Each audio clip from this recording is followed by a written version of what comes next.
and Sameesha, CFO.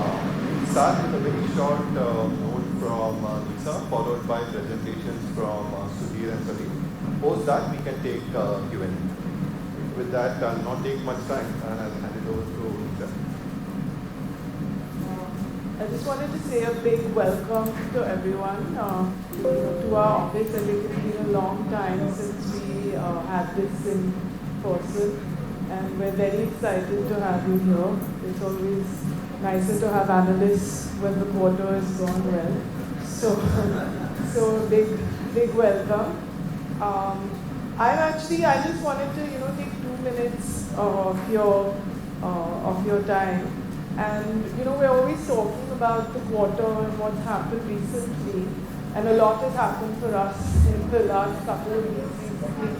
So I just wanted to share a story from the past.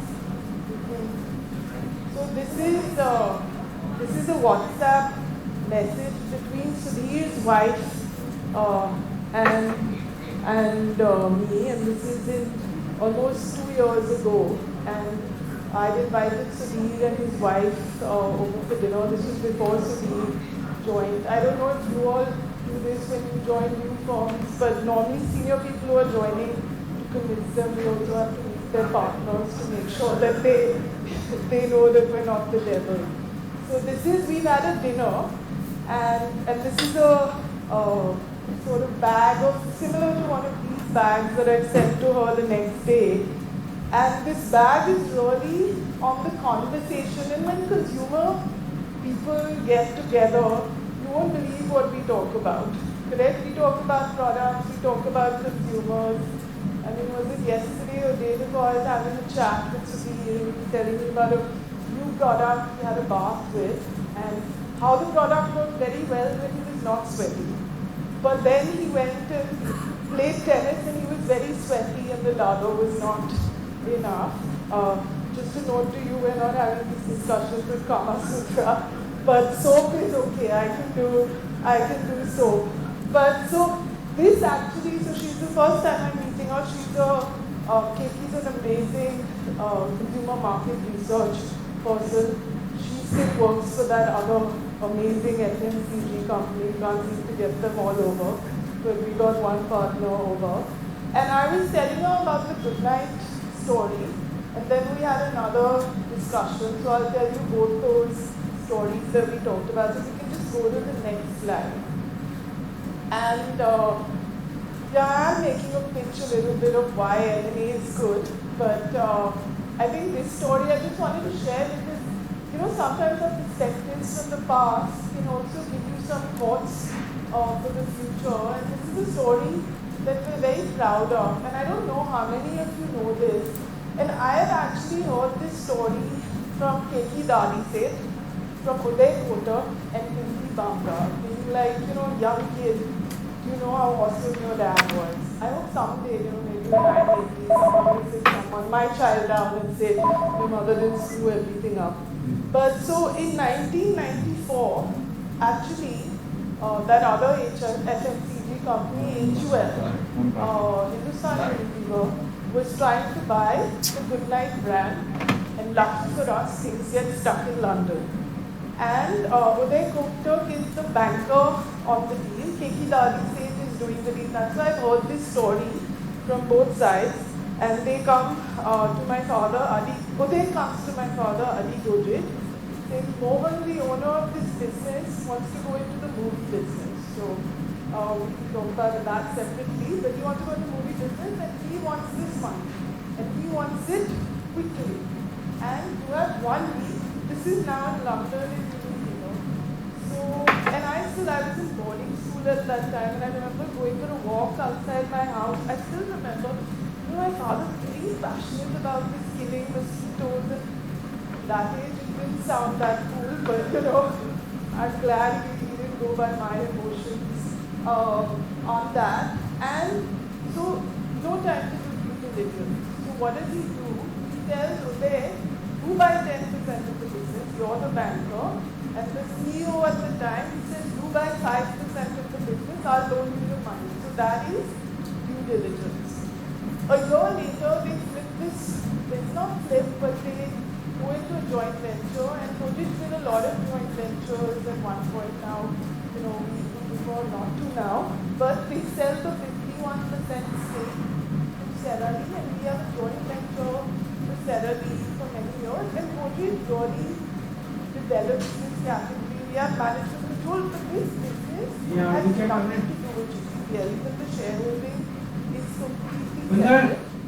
And then in 2010, and you know, actually, the thinking then was we had been talking to Sierra Leone for them to get out of this business, and so finally they agreed. At that time, we said we must put this, buy this business and put this business into GCPL. So we did a share swap for the 49% we own, and the 51% we bought from Sierra Leone. You know, HI hasn't been our strongest story in the last few years, and you know, Sunil has been sort of working on it. But I think the value creation that we've got with Godrej, the innovation we've done, and you know, it's not always been a smooth story. Actually, just before we acquired in 2010, all out were the first ones to innovate on the liquid vaporizer. We were a mass business. And but then we came up with a much better product, and I was trying to get that chart, but I couldn't find it, about how our market share sort of really takes off. And I think what happened also in 2010, you know, we had a few years that in that period of 20% plus growth was the distribution, because Godrej was very strong in the south. Even the north sort of strength really went up. So, you know, it was just a small story I wanted to share from the past, something that, you know, we are very proud of. And then coming back to the picture, if you can switch back. So I went to boarding school in England when I was around 15. And both my parents never used deodorant. They used stab. And so we were having this discussion of what are the categories of the future, what is abroad, why is it not in India? And I figured out KP is a talc user. I think Sunil is also a talc user. He might have converted by now. And I'm like, oh my God, Bum, they don't come close to me. How can you be using talc? But this was the discussion we really had in terms of what is future categories, why don't people apply deodorant in the underarm? So I have sent her the talc, and I have sent her I think you can guess from the brand which one I use. It's an antiperspirant. And I sent her that, and I said, use it and tell me your feedback. Now, I'm not going to tell you what her feedback is, because I think Sunil is going to prove to us over the next few years how this happens. So that's just the story I wanted to share with you. I wanted to say a big thank you to all of you. I don't get to use too much, but I feel that I'm very familiar with all of you, because we read your reports very closely. It keeps us on our toes, and we take it very seriously. So thank you. Keep pushing us, keep raising the bar on us, and thank you for being here with us today. Thank you.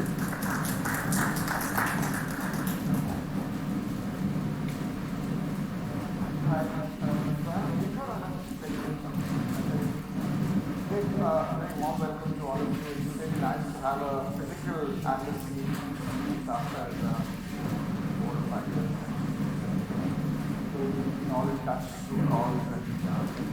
We last did an analyst meet in December 21. It was a virtual meet. So I thought I'd start off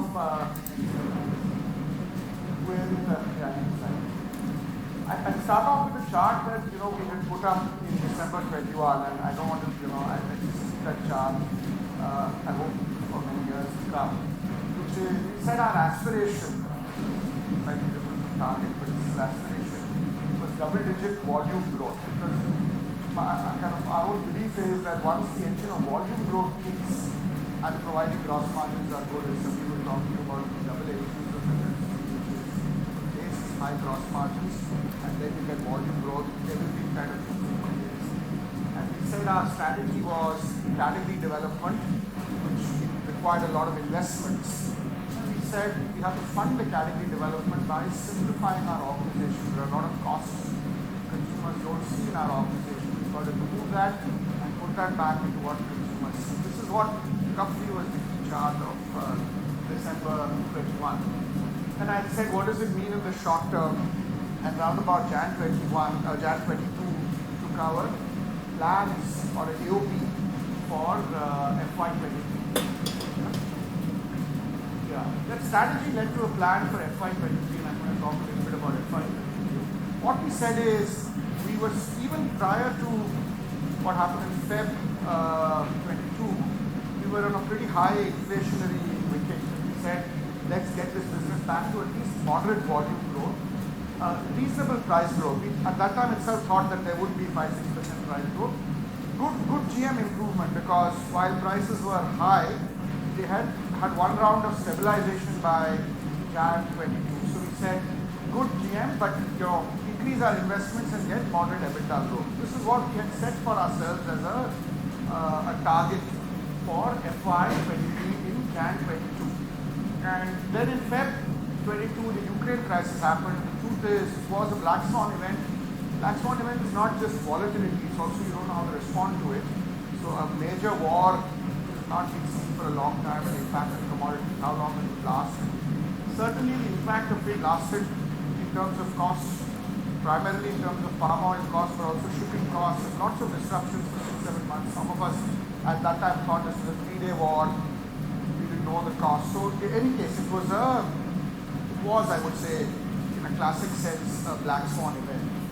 And I guess the question that was in our mind was, while we didn't know, I must say, in February that this is a black swan event, we didn't know what it was. At the time it was March, it was appearing to be a more serious event. And I guess the question is, once you've made a plan, and you have what looks like a black swan event, you don't even know what's going to happen at the end of it. How do you respond to it is the question that our management team asked ourselves, right? How do we respond to Ukraine? What could happen? And we did anticipate that, this goes on for 6 months, PFAD touches this palm oil derivative that we all use, goes to 1500 or 1600. How will we respond to it? And our answer actually was a relatively simple answer, which is you stick to the strategy, because the strategy is not a 6-month or a 1-year strategy, right?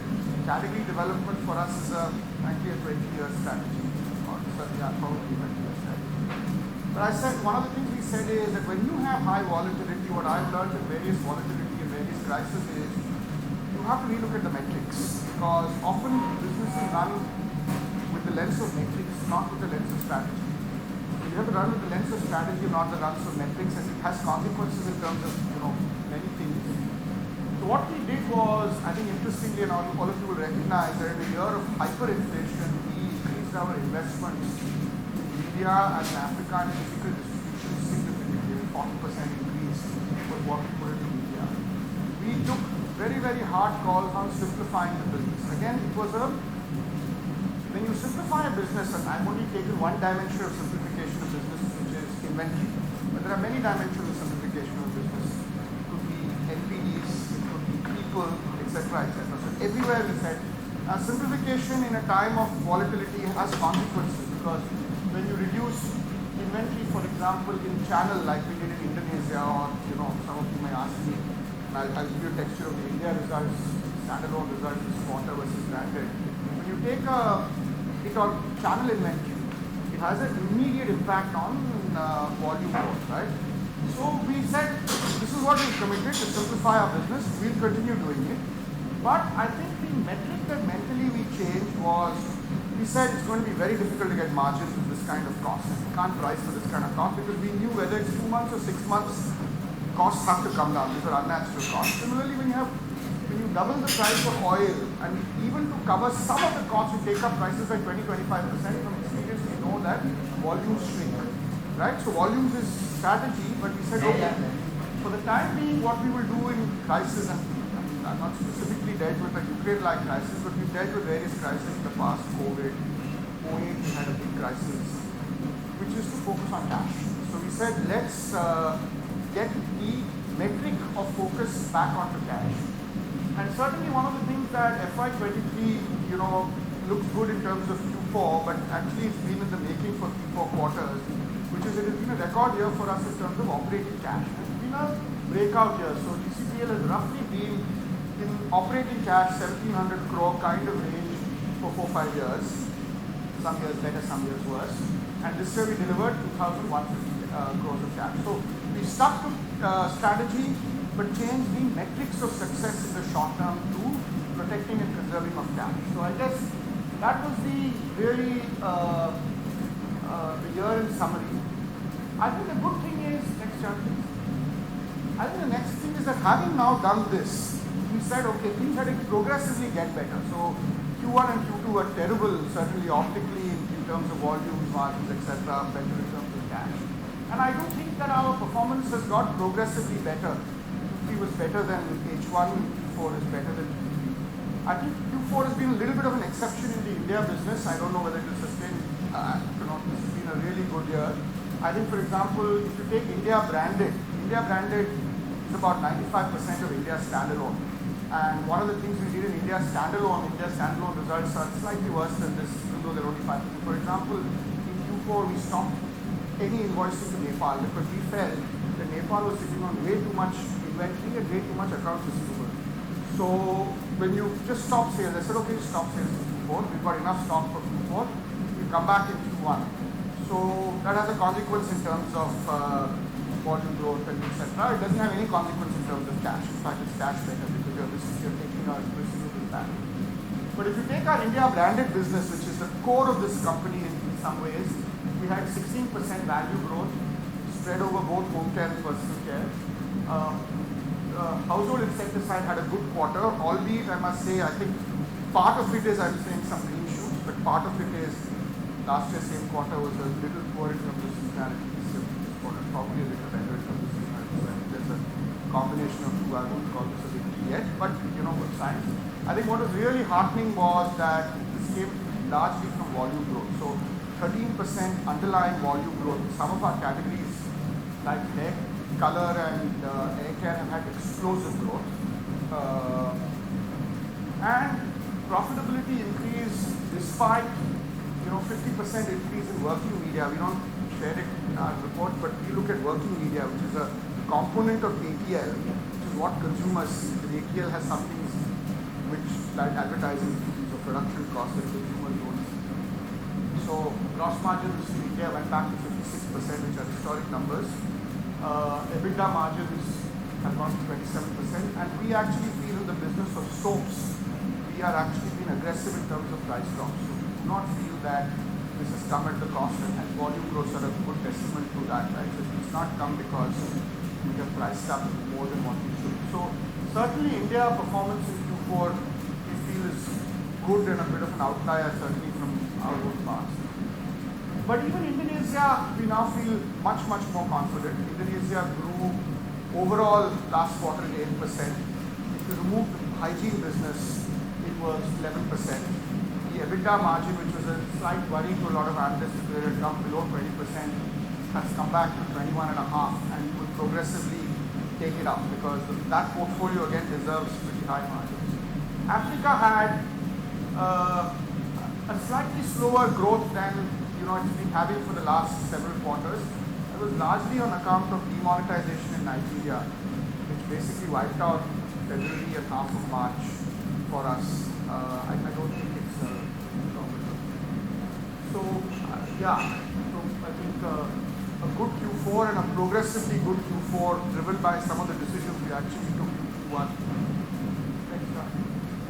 And this, I think all of you have seen it, but our consolidated results as a consequence of largely strong performance in India. So that was really kind of FY23, give you just some flavor of Q4 and what was our thinking in running FY23 the way we kind of managed it. I think I just want to talk about the strategy for 24 and going forward. It's a refresh. I don't think there's anything fundamentally different what we're saying in December 21 or what we're saying now and what we're saying.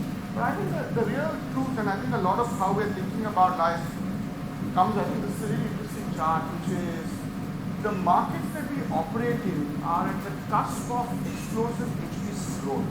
What tends to happen is we've taken this data from Euromonitor, which is we've plotted HPC per capita consumption on the y-axis and GDP per capita on the x-axis. And what we see is, and I've rounded off these numbers for effect, round about 1.3 to 1.4x of GDP is what HPC grows till a country hits $10,000 per capita income. But within that, there are some categories, deodorants is one of them, by the way, and actually sexual wellness is going to be the other one, that grows significantly faster if one just looks at it conceptually in terms of what happens with $10,000. And bulk of the countries that we operate in, India of course being the linchpin, but Indonesia is actually also a very, very attractive country, very stable macros, large population, but Indonesia also is very much in this $4,000 per capita income. Nigeria, another large country, jury is a little out on macroeconomic stability, but it's again an important country. And then, around about $10,000 to $20,000 HPC grows at the rate of GDP. And then once you cross $20,000, HPC grows slower than GDP. One of the categories that actually beats this trends for many, in fact all the way to $40,000 in HPC is deodorants and fragrances. So just strategically, one of the conversations that Lisa and me have been having about the potential of this category since the time I joined. But this is one of those long runway categories is deodorants and fragrances. But there are several others which also grow even when GDP growth is half of, or HPC growth is half. So I think this is the essential thing, and we have certainly a very long way before India goes to $10,000. And this is really the kind of chart that drives our thinking and the way we run our business. Next chart. And I think what we've done is we put a strategy on a page, and there's a small video, I'll take you through it, which really captures essentially what we said in December 21, but it's a response to the fact that there are many categories in India which are underdeveloped. And one of the things about FMCG is development is partly driven by income, but it's partly driven by what the companies do. And there are many cases where they beat the line, they go slower than the line. And our strategy of category developing existing portfolio, radical simplification, and people and planet alongside profit from the linchpin. And maybe I thought I'd show you a bit of a video that focuses on some of the other elements of our one-page strategy deck. This is sort of on everyone's computer and everyone in the organization now. And every presentation I start with within the organization, or actually what the MC starts with is this one slide on this strategy. Maybe we'll have the strategy video.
Magic, with the classic 3 R's of being planet friendly: reduce, recycle and reuse. All three of those are actually being addressed by Magic as a product. So reduce, clearly, with less water in the product, there is less plastic used in packaging, there's also less fuel used in transportation.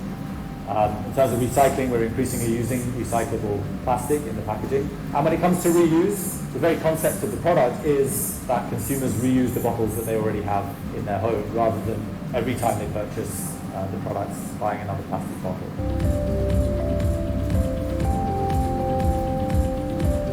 If you look at Kenya business, 18 months ago, we were producing around 3,000 SKUs across both the businesses, hair, fashion and FMCG. And we reduced around 70% of our SKUs.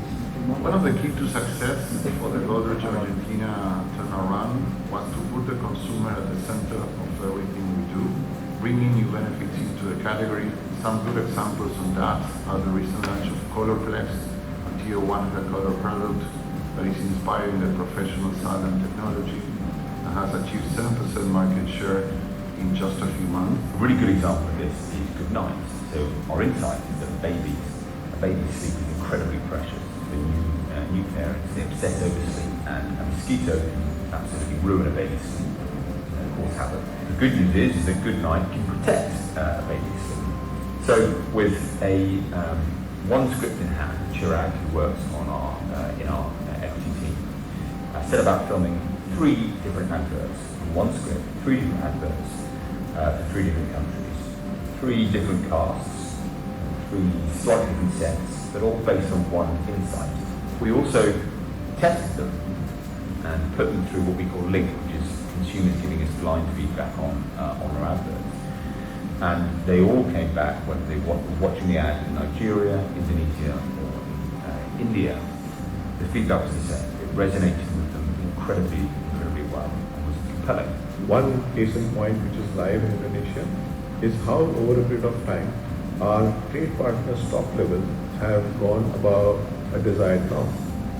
It has a deep impact on the ways of working with the customers, on their profitability and how they service the market. So there's been a very conscious decision taken through this year which has direct impact on our growth, but don't stop this overstocking, so that our sustainable performance over the next few years is guaranteed. What it means is that we are going to bet on talent internally, provided they show the potential and consistent performance.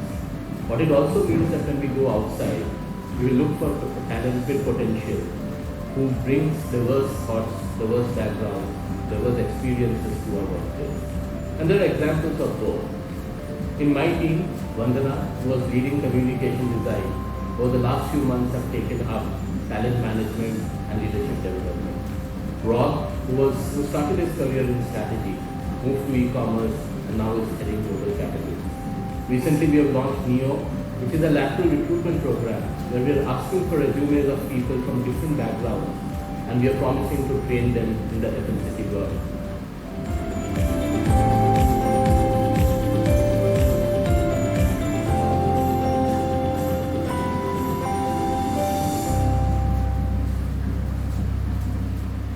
Thanks. So that was just a kind of a brief video on our strategy. I just want to now focus on 2 of them which we didn't actually have videos on because I thought I'd speak a lot about it. I think our strategy fundamentally remains unchanged as we enter FY24. I think the thinking broadly for us is, given the size of opportunity in India and our capabilities in India, certainly the texture to this is invest in India and simplify our international business. So that is while category development requires investment, we definitely feel that India is the real source, and the rest of our business we should simplify. And I hope I'll give you some examples of simplification.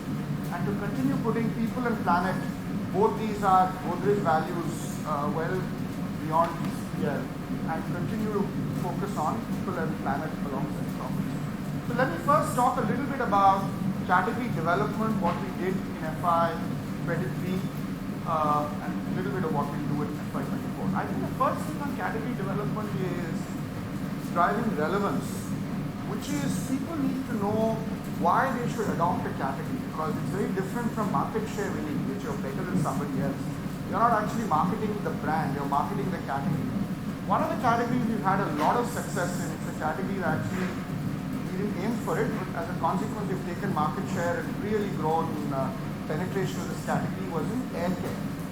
And our insight in the air care category when we met consumers was that people adopt this category the first time when guests come home. That is the time in which they adopt an air freshener, because it's a bit of an embarrassment. And we had this sort of real interesting insight on air, which is that, you know, guests come home, they have your tea, they have your samosa, the moment your back is turned, they're bitching about you, so they gossip. So guest gossip was the advertising inside. It gives it, and we had this advertising idea of talking rooms, the campaign that we run in India and Indonesia. But this is a good example of how to drive relevance for the category. घर में मेहमान आने वाले हैं। मेहमान नहीं यार, आज तो छुट्टी थी। मैं आज किसी से नहीं मिल सकता। मेरे बालों को तो देखो। गाइस, घर की इज्जत कहाँ से आती है? बाथरूम से। वाओ। हे, कौन हो तुम? I'm Godrej Air Power Pocket. You smell nice. Godrej Air Power Pocket। इसकी पावर जेट टेक्नोलॉजी रखे बाथरूम खुशबूदार पूरे 30 दिनों तक। अब तो ये मेहमान कभी नहीं जाएंगे यार। अगर रूम्स बोल पाते तो गोदरेज एयर ही मांगते। That was really an example of building relevance and why you need to put it. The second thing is investing in our brands. You saw already the kind of physical increase at a time in which actually a lot of people reduced investments. As a consequence, over 3 years, our weighted share of oils, we weighted it by categories, has gone up 1,400 pips over 2 years in our business. The third thing really, so one, you got to have relevance, you got to then commit to putting money because, you know, unless you invest in market development, it doesn't happen. The third thing is creating access. I think the biggest success we had last year was on the 15 rupee creme sachet, which has certainly given a new fillip to a category that was growing in the past, but had sort of moved to a canter from a gallon. This category is galloping again. But another intervention that came in Q4, February, certainly we are very, very optimistic of what it will do for us this year, has been 2 innovations in household insecticides on creating access. So this is the third lever of market development. So maybe we can show the 2 ads on household insecticides. छोटू के लिए छोटू सा bed, छोटू सा teddy, छोटू blanket. इन मच्छरों को भगाने आया नया good night छोटू liquid, सिर्फ 50 रुपए में। आपकी छोटू सी फैमिली के लिए गुड नाइट का नया छोटू लिक्विड सिर्फ 50 रुपए में। चलो रेन वाटर आधी जिंदगी का सामान तो नहीं निकल रहा।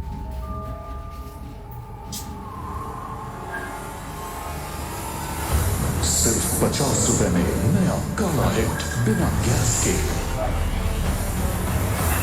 मच्छरों का अंत तुरंत सिर्फ 50 रुपए में नया काला हिट सिर्फ 50 रुपए में। So both sort of very exciting. Another thing that one does is improving distribution. Our FMCG business in Africa now become a reasonably sizable contribution to our business, really fast. I mean, our new FMCG, we have some legacy FMCG businesses like soap, but our new FMCG business is growing, 30-odd%. And a lot of it has happened because of Godrej's great work in increasing direct coverage. I'll speak about one of the new initiatives we've done a little later in the day. But direct distribution, and the direct distribution lever we really see in a big way are in Africa, we see it in Indonesia, we see it in Raymond's in India. So one of the things about distribution is it's not a blunt tool. You have to use it when there is a general lacuna in distribution. Distribution can't solve for lack of relevance or lack of access.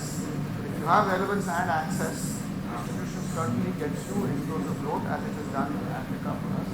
And the other thing that we have built is very, very high internal capability in India last year and I hope this year in Indonesia on sampling. So one of the things I've seen is what categories get built with sampling, and it is not free sampling. You get all of us, when we get a sample in a newspaper, it just lies in our pantry, we don't really use it.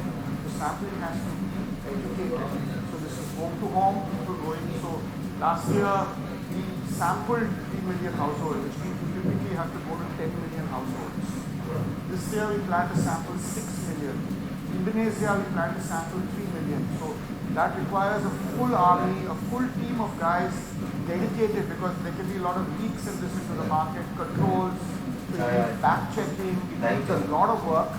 And this is a very, very as important a marketing development capability as distribution, which is field marketing. So two capabilities we've developed. One is on household sampling. The second big capability we're developing is rural wall paintings. And it sounds boring, but large number of consumers in India are still media dark. And even some consumers who are media light are getting increasingly hard to reach them to some countries. So we put another dedicated bunch of teams. If you guys ever travel to rural UP or Bihar, you will see, I hope, a lot more Godrej wall paintings the way you see some of the cement companies, telecom companies, one or two FMCG companies also do a great job of work. So these are kind of category development capabilities, or the toolbook, or 5 toolbooks of category development, and really what we are doing to develop these funds.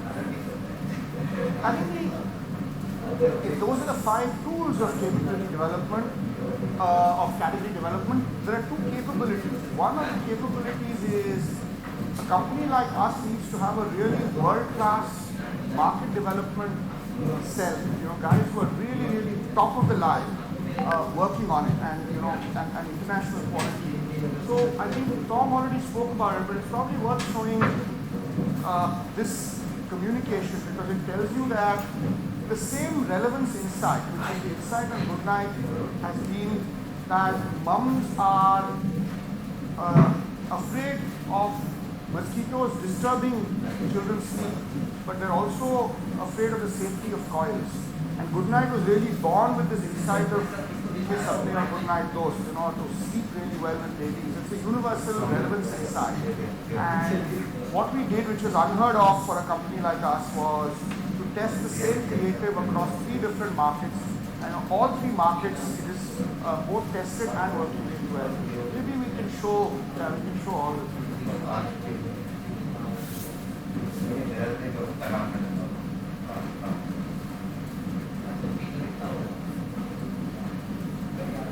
The sound?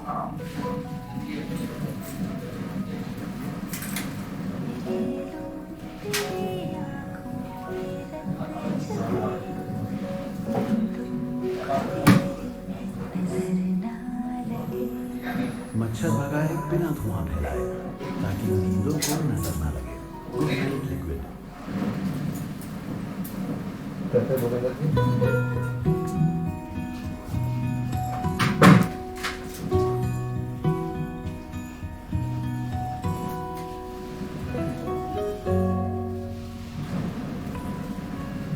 This blessing be yours forever to keep a pure and perfect sleep. Removes mosquitoes so you can sleep a pure, perfect sleep. Good night, Electric.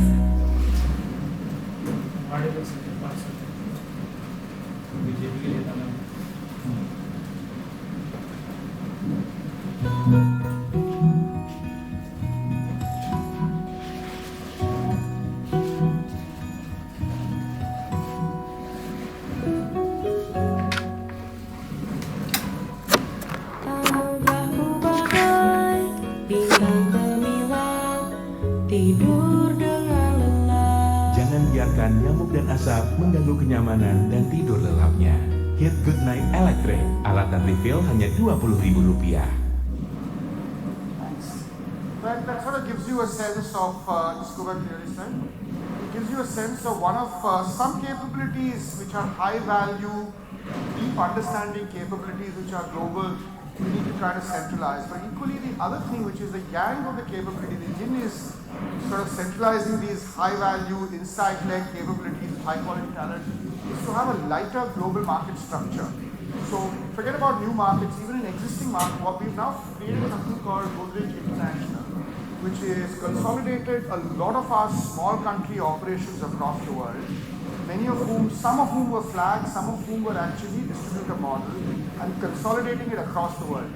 One of the things we're realizing is that when you move a small flag operation to a distributor model, there's an immediate increase in EBITDA. And a real example is Uruguay, where we had a $5 million business, a tiny business. We had an office, we had like a country manager doing money.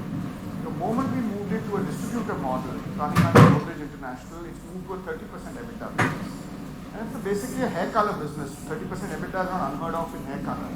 That just leveraged it. So one of the things we want to do as we grow and go further without getting into too much specifics is to ask the hard question on which country needs flag operations, and if not, which is integrated to Godrej International, where we have these world-class mixes, great products which are manufactured in different parts of the world, and then we spread them out into the already wide network that we have before widening our network.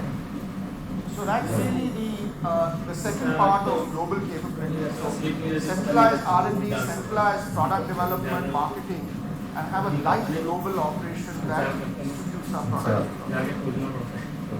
So I think our market development strategy is broadly working. I mean, apart from our results this quarter, one can always argue with results, how much is weather, how much is macro, so many things are there.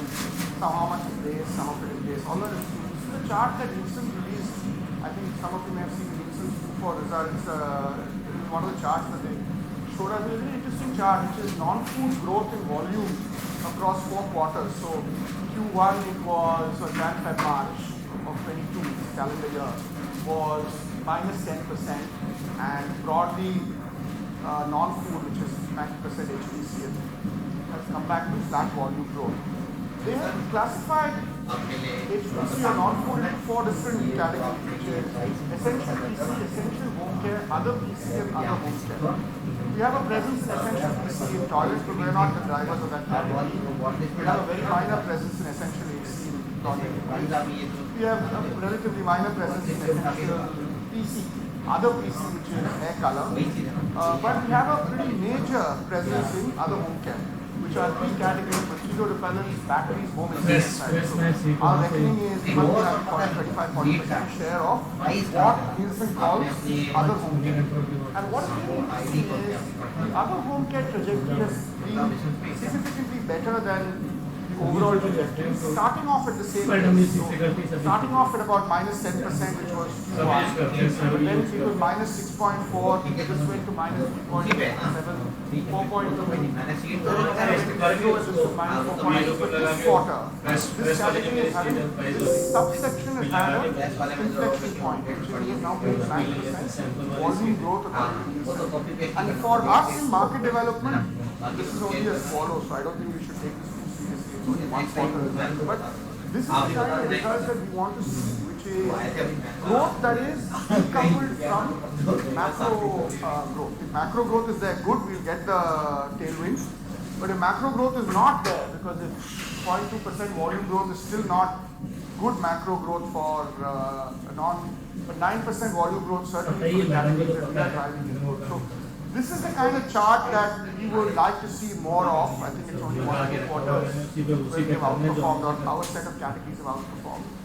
So I would say that some areas of progress still, I would still say household insecticide and market development. We've got another step, I think some green shoots for another step, but broadly speaking, we feel that our market development strategy is working. That's what we feel over the last 2 quarters. I think one of the things we thought we'd do now is some time ago, this guy called Godrej, who I think very highly of, used to kind of a marketing mentor, so he had come for a marketing course with our team, and he asked me, put me on the spot and said, Sudhir, who's your boss? So I said, Nisa. He said, no, she's not your boss. He said, the boss is the consumer. So for all of us, the real boss is the consumer. So what we thought we'd do for you guys this time is get you a couple of consumers here. They have, we do consumer research all the time, and we have selected them for criterion of people who have responded to our marketing development. So to give you a sense of the journey that some of these consumers, it's an untutored thing, so they don't know what we're going to ask them. So we've got a moderator who will ask them some questions on market development, and then before asking Samir and me questions, we can ask our boss questions. Thanks. Set up for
Hello.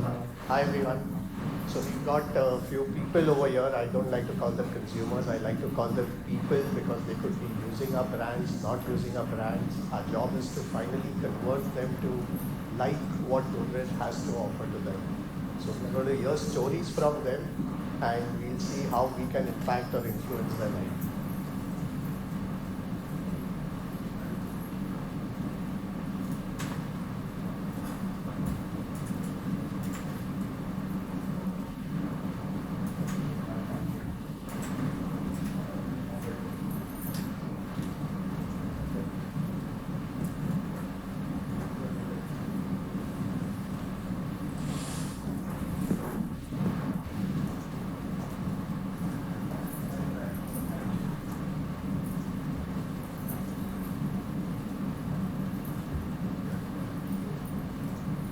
तो मैं तुमसे पूछना चाहता हूँ, I think इस last कुछ सालों में द बिगेस्ट थिंग जो हुआ है सबके लाइफ में कोविड हुआ है, राइट?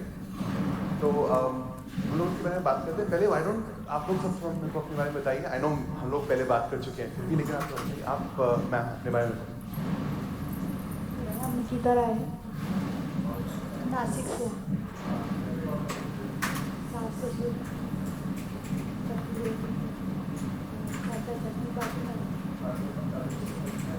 उनके यहाँ भी बच्चे 2-3 साल। आजकल मेरा नाम श्रुति शाह है। मैं मुंबई से ही हूँ। मैं जॉइंट फैमिली में रहती हूँ। बड़ा फैमिली है, पूरा हरा भरा 12-13 जन रहते हैं हम लोग। हैप्पी फैमिली साथ में रहते हैं सब। ये आराम से इनफैक्ट जगह बड़ी होनी चाहिए।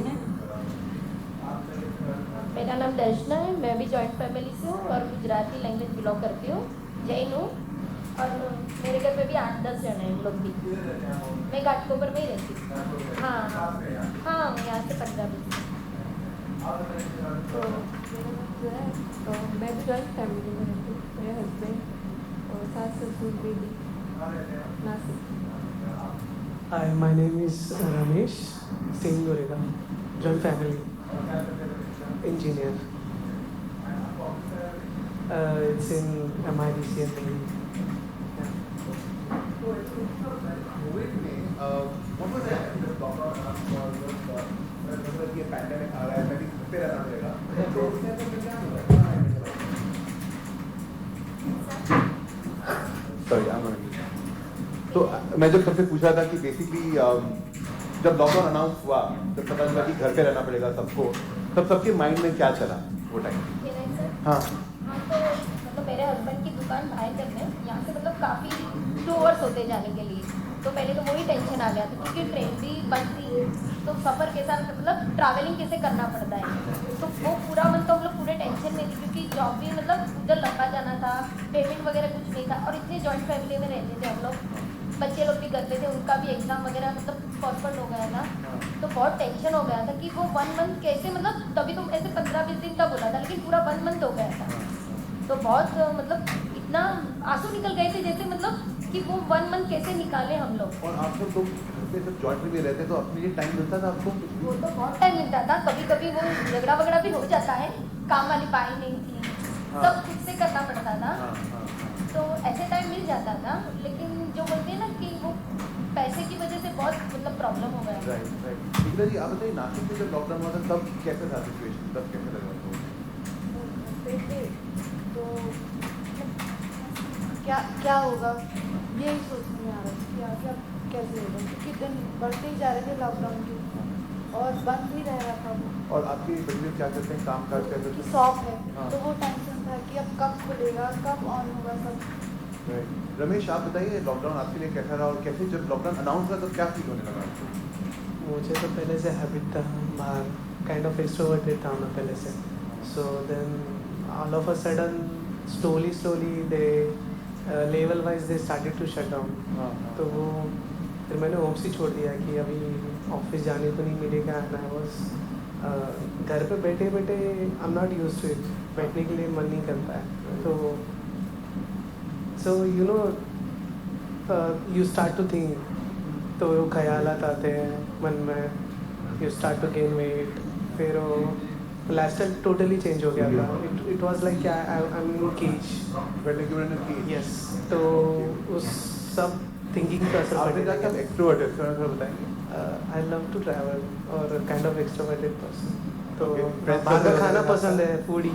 तो दैट्स व्हाई. तो सब बंद हो गया. और जब वो तुरंत बंद हो गया, जब हमारी सारी जो एक्टिविटीज थी हम लोग करते हैं, जैसे बाहर जाना, फ्रेंड्स से मिलना, ऑफिस में फ्रेंड्स से मिलना, वो जब बंद हो गया तो उस समय कैसे फील हो रहा था? अनइमेजिनेबल. मतलब मैंने सोचा नहीं था कि ऐसे होगा कभी. राइट. कुछ नई हैबिट्स, कुछ नए प्रोडक्ट्स, कुछ ऐसी चीज़ें लॉकडाउन में हमारे लाइफ में आए क्या जो हम लोग पहले नहीं करते थे? ऑनलाइन स्टार्ट हो गया सब. ऑनलाइन स्टार्ट हो गया. पहले आप ऑनलाइन नहीं करते थे शॉपिंग? जैसे वो पिंकॉल, स्कैन है, ज़ेप्टो है. राइट. मतलब वो 15 दिन नहीं, लेकिन आफ्टर मतलब ऑनलाइन सब ज़्यादा स्टार्ट हो गया. राइट. और कुछ चीज़ें, और कुछ प्रोडक्ट्स ऐसे आपके घर में आए जो पहले नहीं आते थे? वो आते थे, अभी भी वही आते हैं, पहले भी थे, अभी भी वही आते हैं. राइट. लेकिन कुछ चेंज नहीं हुआ, कुछ नया प्रोडक्ट, कुछ कोई नई चीज़ें, कोई नए ब्रांड जो आपकी लाइफ में आए लॉकडाउन के दौरान या उसके बाद आपके? लाइक हेल्थ रिलेटेड ज़्यादा. जैसे कि कुछ बता सकते हैं? आई वुड से पहले प्रोटीन बार्स नहीं थे. Then I would say personal hygiene वाले प्रोडक्ट्स कम थे, तो अभी मेंस के लिए ज़्यादा है. ओके, तो वो भी आ गए. वो ज़्यादा आ गए अभी. What about you? कुछ आपके लाइफ में कुछ प्रोडक्ट्स या कुछ ऐसे बिहेवियर, कुछ अलग अलग चीज़ें हम लोग करने लगे लॉकडाउन के बाद? लॉकडाउन के बाद ऑनलाइन शॉपिंग ज़्यादा हो गई. विटामिन सी के टैबलेट्स के पूरे तो वो भर गए थे. फिर यानी हेल्थ रिलेटेड ज़्यादा हो गए. हैंड सैनिटाइजर पहले कभी भी ज़िंदगी में यूज़ नहीं किया था. जब भी बेबी बॉर्न हुआ तभी 2 महीने 3 महीने यूज़ किया. अभी तो डेली दिन में 4 बार 5 बार. अभी तक वो हैबिट रह गया है? भी है, वो हैबिट है. क्योंकि you know Covid is back. वो आ रहा है, वापस आ गया है. इनफैक्ट कैसे लग रहा है जब हम न्यूज़ सुनते हैं कि कोविड वापस आने वाला है, तो उस समय कैसे लगता है? डार्क डेज याद आ जाते हैं. वो पूरा दिन किचन में और चूल्हा के सामने वही सब वापस आ जाते हैं. वो बाप रे, लॉकडाउन नहीं आना चाहिए. जो होना है हो जाए, लेकिन लॉकडाउन नहीं आना चाहिए. वो पीरियड वापस नहीं आना चाहिए. राइट. मुझे बताइए कि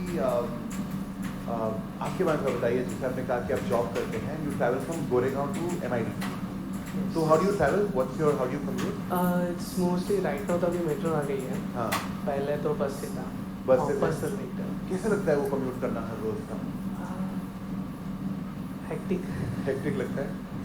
कैसे when we are commuting क्या क्या एक्सपीरियंस होता है हम लोग को? क्या क्या प्रॉब्लम फील होता है? क्राउड पोल्यूशन और समर. अभी समर आ रहा है. वो tell me what, how does it feel when you are commuting by bus या मेट्रो में समर में जाते हैं? वो टाइम में क्या फील हो रहा होता है? इट्स लाइक कि अगर हम वन आई अच्छे से तैयार होकर भी घर से निकला हूँ ना, तो मेस्टअप होना ही पड़ता है. मतलब ऑफिस पहुंचते से मेस्टअप हो जाते हैं. ऐसा लगता है कि ऑफिस में जाके फिर से फ्रेशन अप, फिर से नहाना पड़ेगा. ऐसा लगता है. क्यों ऐसा लगता है कि नहाना पड़ेगा फिर से ऑफिस जाके? गर्मी ज़्यादा हो गया है, तो वो मन नहीं करता है मुझे कुछ. फिर चिड़चिड़ापन आता है, because you are not appeared well, grooming अच्छे से नहीं हुआ.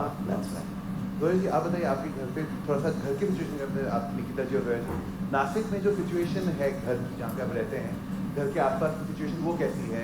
कौन इन्वायरमेंट कैसी है? वहाँ के क्या क्या प्रॉब्लम है, क्या क्या चैलेंजेस फेस करने पड़ते हैं लोगों को? अभी फिलहाल तो सबसे ज़्यादा मेन हो गया ट्रैफिक. जैसे वो मुंबई में होता है वैसे ही नासिक में भी हो गया है. राइट. वो एक फेस करना पड़ता है. और जैसे अभी मुंबई है वैसे नासिक होते हैं. नासिक वैसे ही हो गया, बॉम्बे जैसा हो गया है. निकिता जी, आप मेरे को बताया था कि घर के आसपास गंदगी की वजह से कुछ प्रॉब्लम्स होते हैं, पोल्यूशन होते हैं, इंसेक्ट का प्रॉब्लम बता रहे थे आपको. मच्छर होते हैं. और शोर ज़्यादा रहता है. शोर ज़्यादा रहता है. धीरे धीरे बढ़ते ही जा रहा है पोल्यूशन. और शोर भी ज़्यादा हो रहा है क्योंकि ट्रैफिक और बढ़ रही है, तो बहुत ज़्यादा.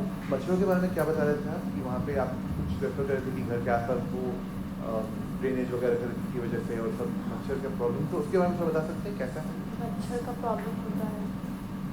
गर्मी में तो ज़्यादा होता है.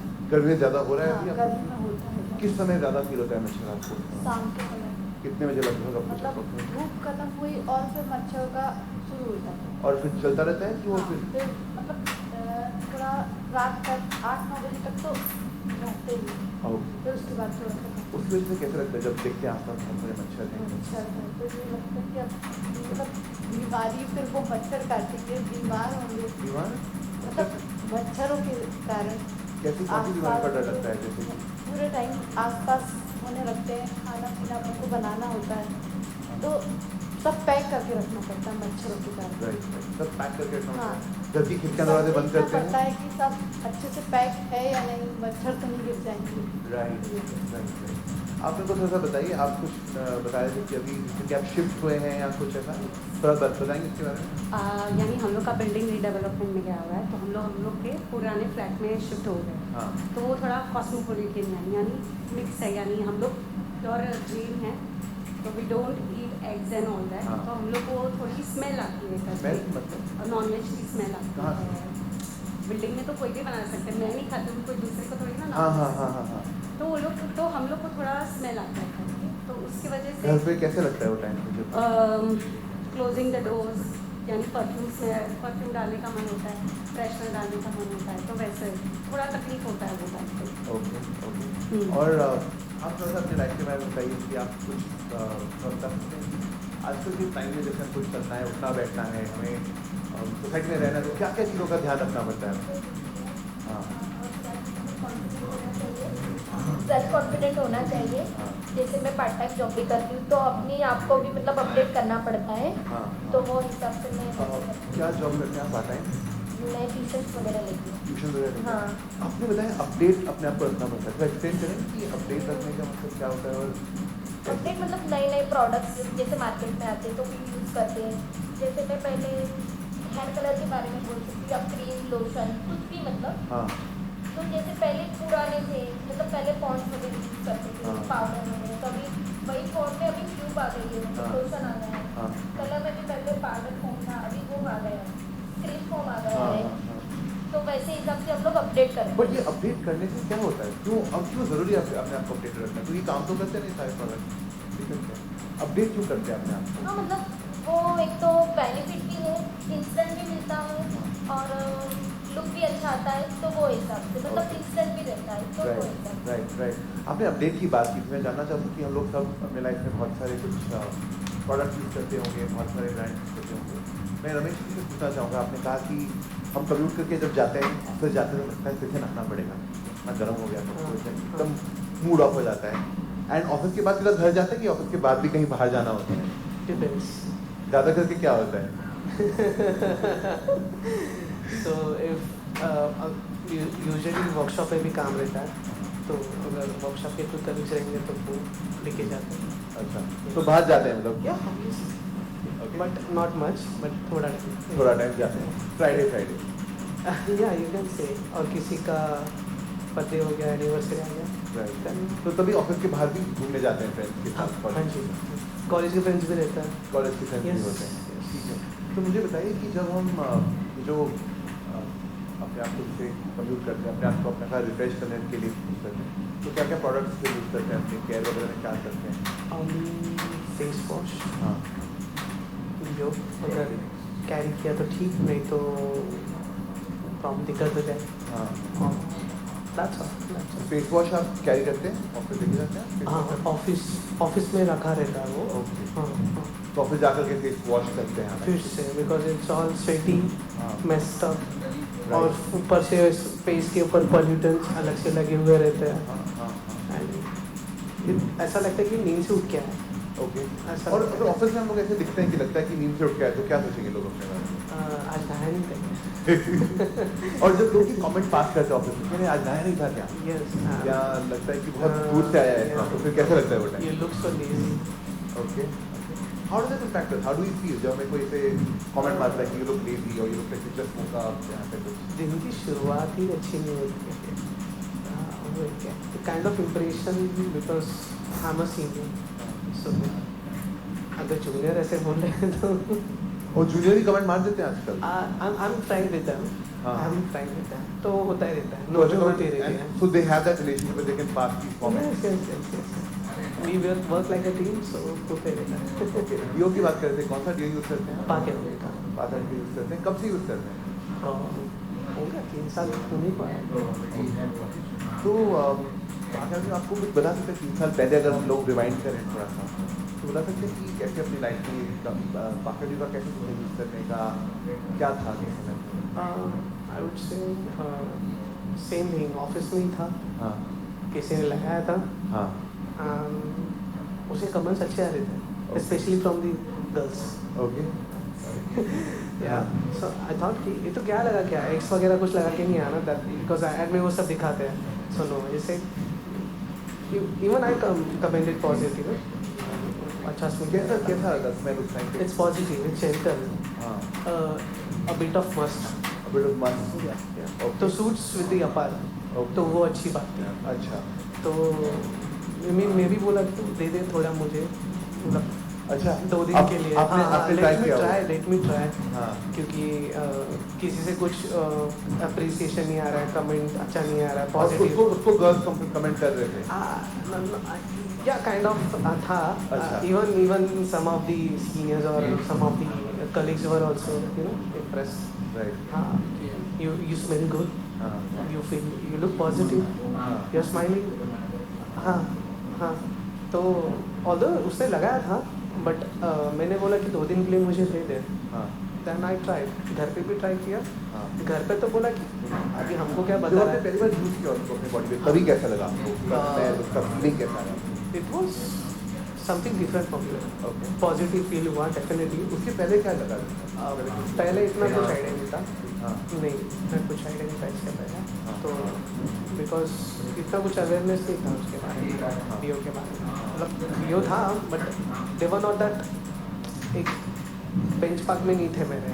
तो हाँ, तो वो एक था। तो ये इसका जब, because all other deos are very strong. हाँ, फॉके लेने जाओ तो बहुत ज़्यादा स्ट्रॉन्ग हो जाता है। And I don't, it irritates also the other person. Okay. आपकी जो कॉलिंग है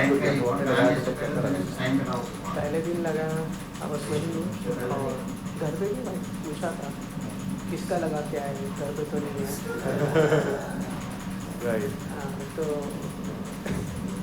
कैसा लगा आपको उस समय जब आपने यूज़ किया था? पॉजिटिव कमेंट्स आए उससे?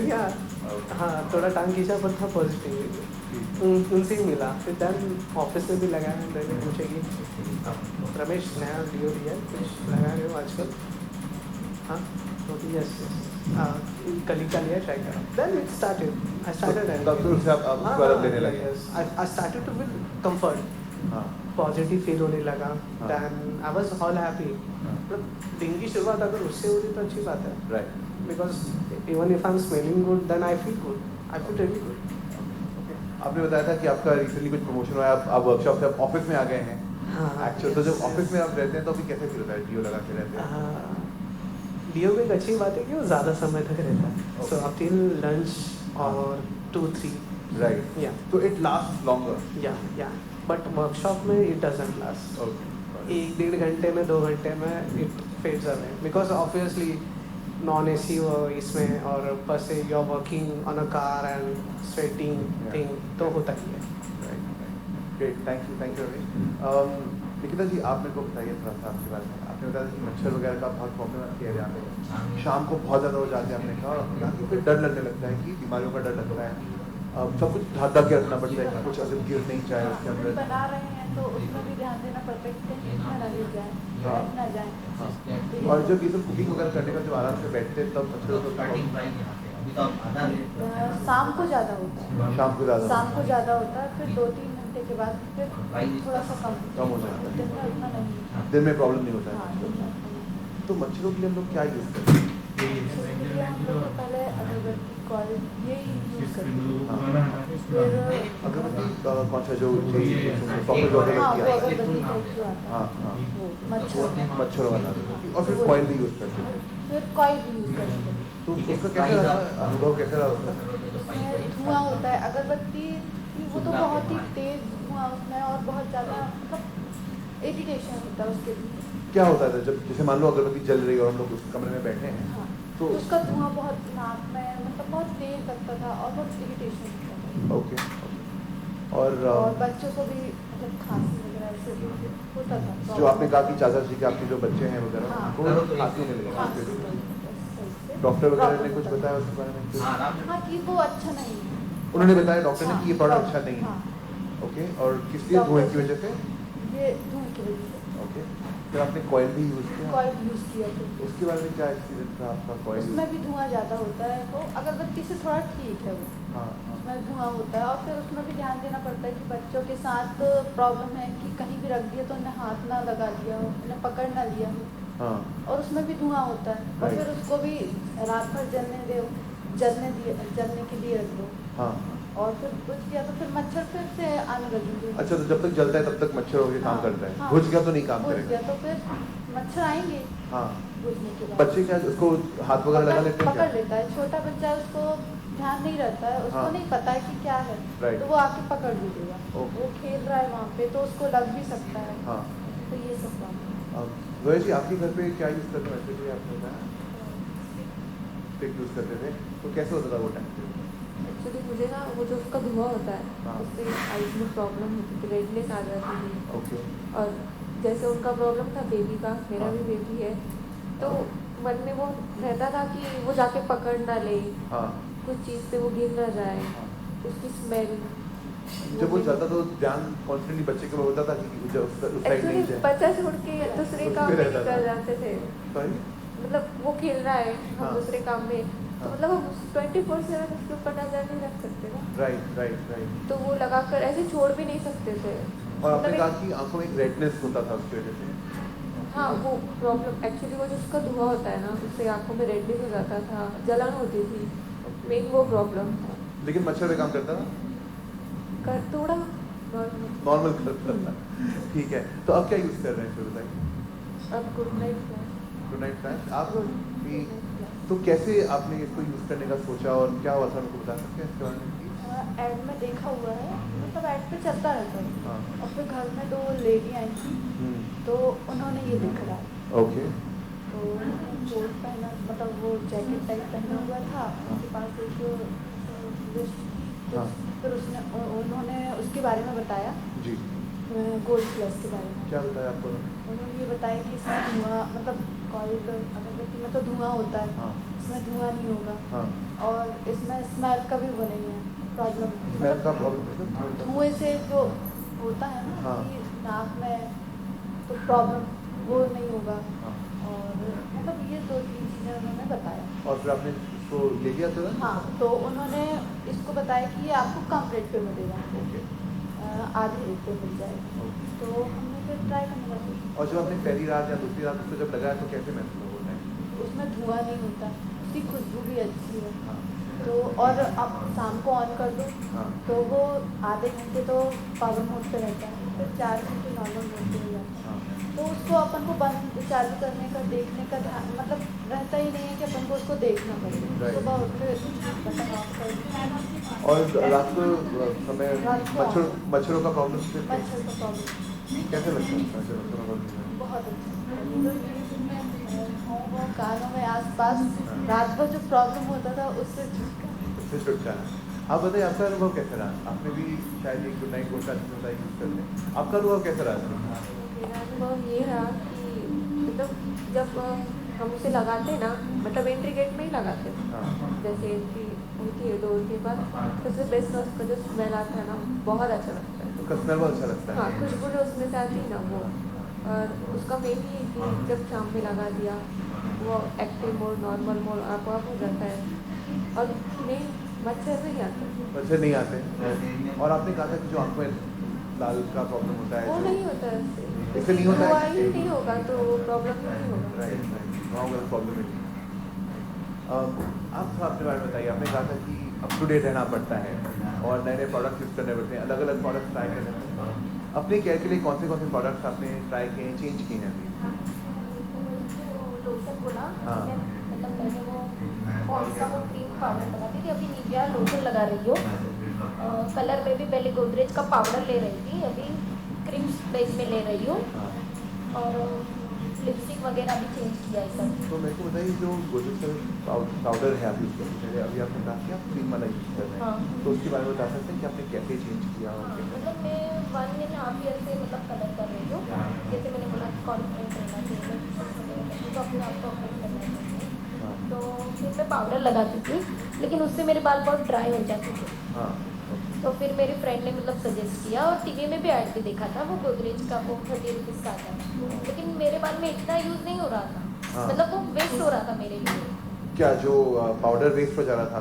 क्रीम बेस का मैं मतलब मेरी फ्रेंड ने एक बार बताया कि ये लेना, लेकिन अभी मैंने वो 3-4 महीने से वो 15 वाला सेट आ रहा है, तो अभी मैं वो ला के यूज़ कर रही हूँ। कैसा लगता है जब वो 30 वाला आप बोल रहे थे कि नहीं लगता है, वेस्ट हो जाता है? हाँ, वो वेस्ट हो रहा है मेरे लिए, मतलब ये अच्छा है कि स्मॉल कॉम्पैक्ट है, तो बेनिफिट है इसमें कि वेस्ट भी नहीं हो रहा है, मतलब मेरे आगे का ही है जैसे, तो यूज़ भी हो रहा है अच्छे से और ड्राई भी नहीं हो रहे मेरे हेयर, स्मूथ एंड सॉफ्ट हो रहे हैं। तो मुझे और इसमें कलर वेरिएंट भी है कि जैसे ब्राउन, बरगंडी है, नेचुरल ब्राउन है। आपने अलग अलग कलर कुछ ट्राई किए हैं? मैं तो नेचुरल ब्राउन और डार्क ब्राउन ही करती हूँ। ओके, तो आपने कहा था कि जब पाउडर यूज़ करते थे तो उसको लगाना और ये जो अभी आप जो अपना क्रीम लगा रहे हैं उसको लगाने में कुछ अंतर है? हाँ, बहुत ही, जैसे वो मिक्स करना है तो वो डिफिकल्ट होता था, उसको 15-20 मिनट्स रखना पड़ता है, जो पाउडर का मैं बोल रही हूँ।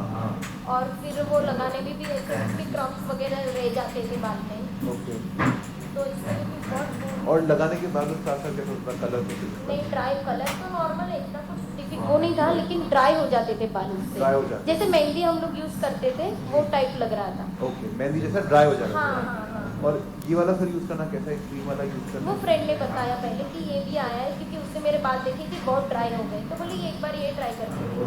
तो फिर मैंने देखा, तो मैं बोली ना वो 30 वाला पैकेट लेकर, लेकिन उसमें वेस्ट होगा था मेरा, राइट, तो फिर ये लेकर आई, तो अभी मेरे बाल सॉफ्ट हो रहे हैं और कलर भी अच्छा दिख रहा है। और उसको यूज़ करना, आपने कहा कि पाउडर को हम लोग को घोल के रखना पड़ता है? ये तो खाली मतलब मिला के और 5 मिनट से लगा देंगे और रखना भी इतना नहीं पड़ता है, 25 मिनट रखना है मतलब। ओके, तो ये इजी है और इंस्टेंट भी बोल सकते हो, जैसे कि चलो आज जाना है शाम को और उसके ऊपर लगा दिया तो इंस्टेंट भी हो गया वैसे। ओके, तो जल्दी में आपका काम हो जाएगा। हाँ।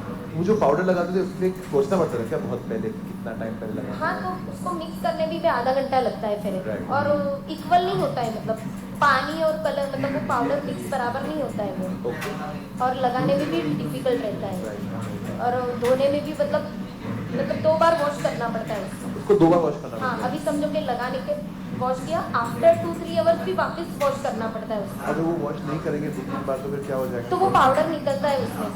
अच्छा, पाउडर रह जाता है। हाँ। ये क्रीम में कैसे होता है फिर?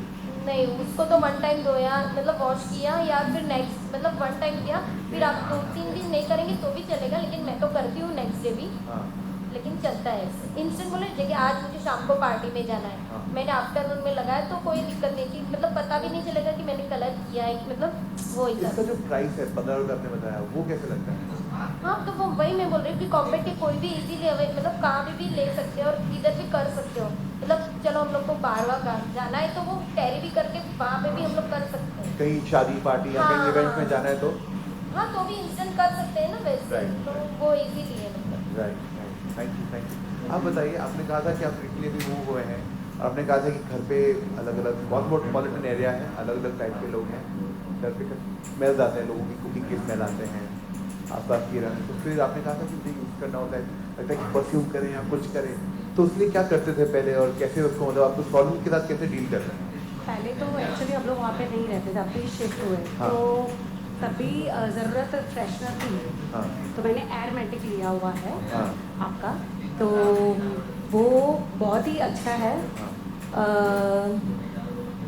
कहाँ पे भी रख देती हूँ मैं करके उसको, तो उसको उससे यानी बाहर की स्मेल नहीं आती है, बाहर की स्मेल नहीं आती है, डोर वो तो शट डाउन करने ही पड़ते हैं, लेकिन जो अंदर जो खुशबू रहती है वो भी एयर जो आ जाती है, तो उसको भी वो तो अपनी खुशबू में, बाहर से जो एयर आ रही है उस एयर को भी अपनी खुशबू में रंग देता है। रंग देता है। ओके, और आपने कैसे ये एयरमेटिक आपने कहाँ से लिया, कैसे लिया आपने? एक्चुअली मैंने मेरी फ्रेंड, हम लोग फ्रेंड के घर पे गए थे, तो वो वहाँ पे यूज़ कर रही थी, तो उसको देख के, उसकी स्मेल को देख के मैंने स्मेल करके मैंने बोला नहीं अभी ये लेना ही लेना है करके, this is the must, this is necessary. क्यों ऐसा आपको देख के लगा? क्योंकि जो एरिया में हम लोग रह रहे हैं वो एरिया का भी प्रॉब्लम है, थोड़ा घर का भी प्रॉब्लम है, लेकिन घर में जब ये प्रोडक्ट रहता है, आपने उसके पे देखा, उसकी वजह से खुशबू आपने कहा कि ये तो मुझे लेना पड़ेगा, तो उसके घर पे आपको फील कैसे हुआ टाइम पे जब यानी पहले तो मुझे लगा इतनी खुशबू आ कहाँ से रही है, फ्लावर्स में से निकल रही है, उसमें बुके यानी वो फ्लावर्स बांस में उसमें सब तो किधर से निकल, बाद में मेरा ध्यान गया कि ओके उसने वहाँ पे वो रखा है, लेकिन कौन स्प्रे कर रहा है खड़ी करके, तो वो कौन कर रहा है ये, तो तभी मैंने देखा कि ये चीज़ है। और यानी वो पूरा यानी एनवायरनमेंट एकदम फ्रेश लग रहा था। ओके तब आपको लगा कि ये लेके आना चाहिए। Yes, this is a must. तो इसके बेनिफिट क्या है जो आप अभी लेके आए हो एयर मैट्रेस के, क्या क्या बेनिफिट बताएंगे? सबसे पहले मोबिलिटी है। ओके यस, फिर फ्रेशनेस है। मोबिलिटी मतलब क्या बताएंगे? किचन में रखना है, कहाँ कुकिंग हो गया मुझे किचन में रखना है, किचन में रख दिया, बेडरूम में लेके जाना है तो बेडरूम में रख दिया, हॉल में, यानी किधर भी आप लोग घर में अलग अलग जगह रखते हैं? यस यानी वो बहुत डिमांड में है। एक मैं नहीं, पूरा घर में कोई भी उठा के लेके जाता है। ओके हाँ, तो फिर उसको लेके जाते हैं, फिर और यानी कहाँ पे लेके जाता है, प्लस फ्रेशनेस जो रहती है, शाम को ये लोग सब लोग जेंट्स तो घर पे आते हैं हस्बैंड लोग, तो उनको भी थोड़ा फ्रेश एनवायरमेंट, क्योंकि वो लोग भी ट्रेन में ट्रैवलिंग करके आएंगे सबका, यानी वो लोग तो उनको भी फ्रेशनेस चाहिए, उनके लिए भी बना है। अब जब गेस्ट आते हैं घर पे तभी तो वो स्टेटस की बात है। स्टेटस का ये चीज़ क्या है, फ्रेश देखिए, वो ऑर्डिनल और वो सब टॉयलेट बाथरूम में रहता है, वो चीज़ अलग है, वॉशरूम में आप रखते हो वो चीज़ अलग है, लेकिन हॉल में ये क्या है, यानी वो बड़े बड़े प्लांट्स रखते हैं सब लोग, यानी स्टेटस है, ये सब लोग देता है, अपीयरेंस देता है, तो उसकी वजह से ये स्टेटस की बात है। डिज़ाइन है वो कैसे दिखती है, जो एयर मैट्रिक आप बता रहे हैं उसकी डिज़ाइन कैसे दिखती है? नहीं, अच्छी है। वो उसको अगर हॉल में अगर कहीं रख देते हैं या कोई देखता है तो उसको कैसे दिखने लगते हैं? ग्लॉसी है, शायद प्रिंट्स में भी आ सकती थी अगर आप कुछ करेंगे तो। थोड़ा प्रिंट्स में आना चाहिए। प्रिंट्स में आना चाहिए, फ्लोरल प्रिंट्स या फिर कुछ डिजाइन्स में आने। ऐसे क्या होगा अगर प्रिंट वगैरह में आ गया? लुक आएगा। इसको आप घर पे कहाँ रखते हैं? आप कहीं पे मतलब कोने में रखते हैं या कहीं डिस्प्ले?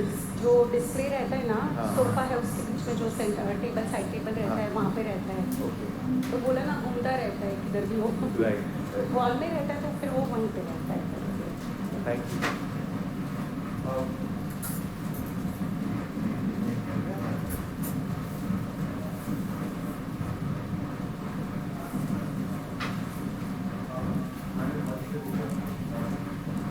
आपने डीओ जब स्टार्ट किया था आपने बोला था कितने का आता है डीओ?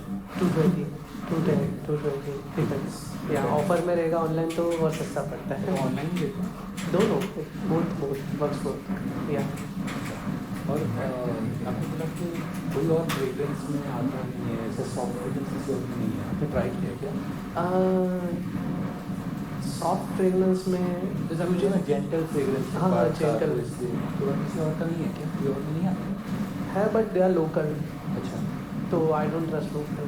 हाँ, इसके लिए। और मेरा फ्रीक्वेंसी ज़्यादा है, लाइक महीने में मुझे एक ना एक तो लगता ही है, क्योंकि ख़त्म हो जाता है वो।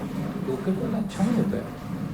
नहीं, क्योंकि उसका स्मेल इतना ऑलवेज जेंटल, बट उसका अरोमा उतना मैच नहीं हो पाता है जो मैं अभी करंटली मार्केटिंग का यूज़ कर रहा हूँ उससे। हाँ, और पहले से मुझे इतना आइडिया नहीं था कि डीओ का कैसा रहना चाहिए। ये ऑफिस में आके from the colleagues I got to know. मेरा इंजीनियरिंग बैकग्राउंड है, हम लोग को पहले से पता रहता है कि कैसे रहना है। तो ग्रूमिंग ये सब जब वेन यू आर अपग्रेडिंग तो ग्रूमिंग आता है, तो तभी मैंने सीखा। तो परफ्यूम कुछ ऐसा लोग यूज़ करते हैं, जैसे वो आजकल ऑनलाइन काफ़ी परफ्यूम भी। हाँ, परफ्यूम पहले था बट इतना नहीं यूज़ किया बिकॉज इट्स स्ट्रॉन्ग, इसके लिए that's why.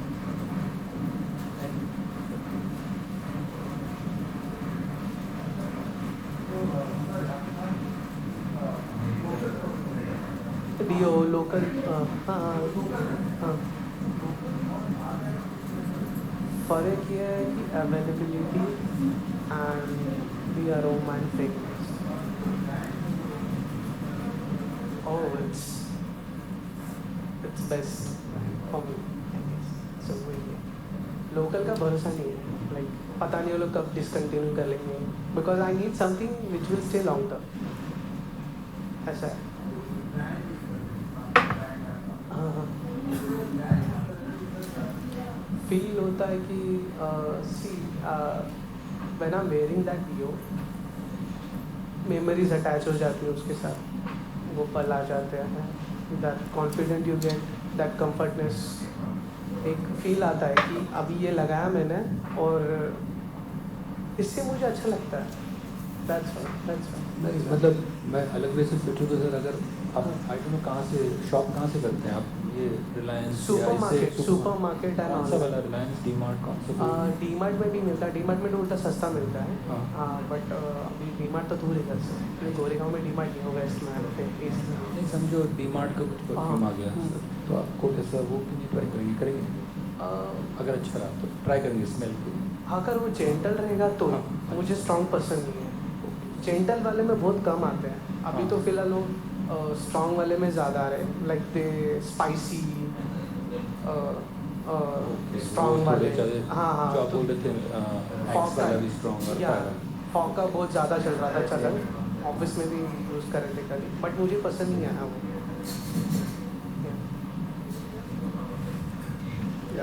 Either Nikita or Zoya can answer this question. आपने जो अभी लिक्विड वेपराइजर जो खरीदा सैम्पलिंग के टाइम पर, कितने समय पहले आपने खरीदा है? 3-4 तो कितने समय तक चला है आप? वो 1 महीना, मतलब थोड़ा बहुत आगे पीछे होता है, तो 1 महीना तो मान। वो खत्म होने के बाद आपने वापस खरीदा? हाँ खरीदा। अभी तक कितने बार आपने खरीदा होगा वो? 2-3 बार हो चुका। जो है 2 times? Okay, thank you.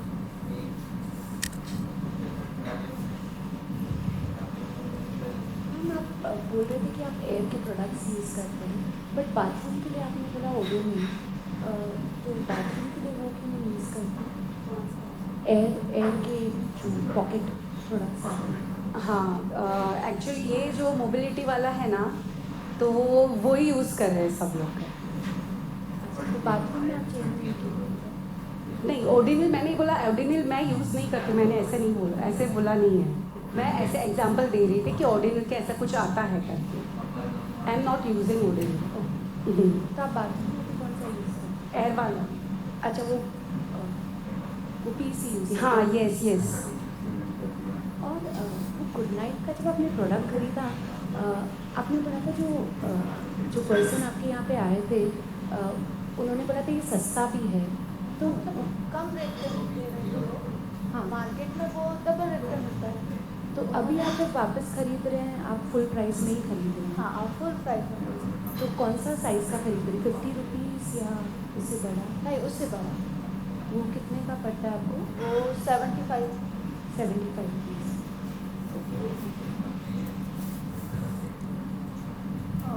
जिस गुड नाइट जब आप खरीदते हैं, तो आपने बोला गर्मी में बहुत मच्छर है, आप मतलब तभी खरीदते हैं जब आप या यूज़ करते हैं उस प्रोडक्ट को जब आपको ज़्यादा मॉइस्चर दिखते हैं, या आप उसे एक हैबिट की तरह रोज़ यूज़ करना चाहेंगे? इसकी तरह तो यूज़ नहीं करेंगे, मच्छरों के लिए ही यूज़ करेंगे, पर उसकी जो फ्रेगनेंस है वो अच्छी है, तो मतलब उसके लिए यूज़ कर सकते हैं।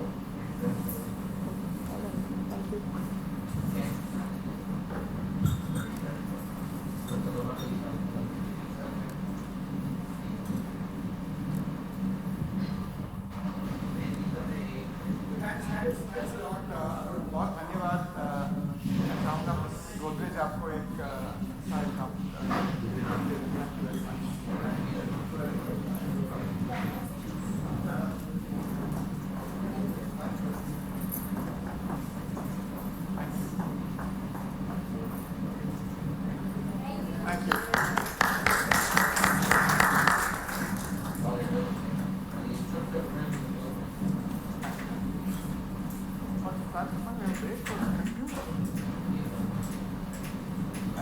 Thanks a lot, Arun.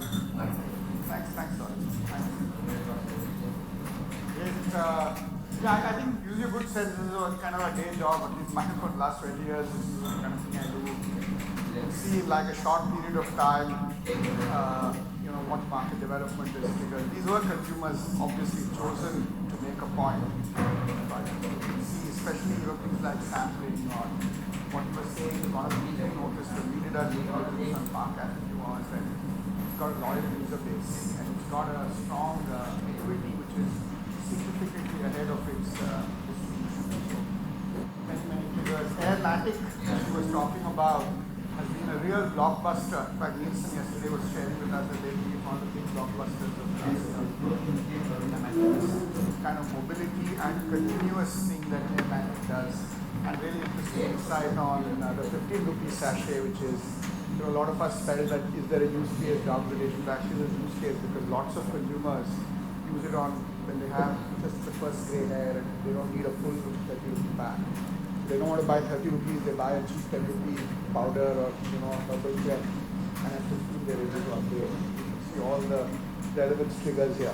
So that was really the first section, which was on the importance of category development and the journey that we are on and what we hope to be.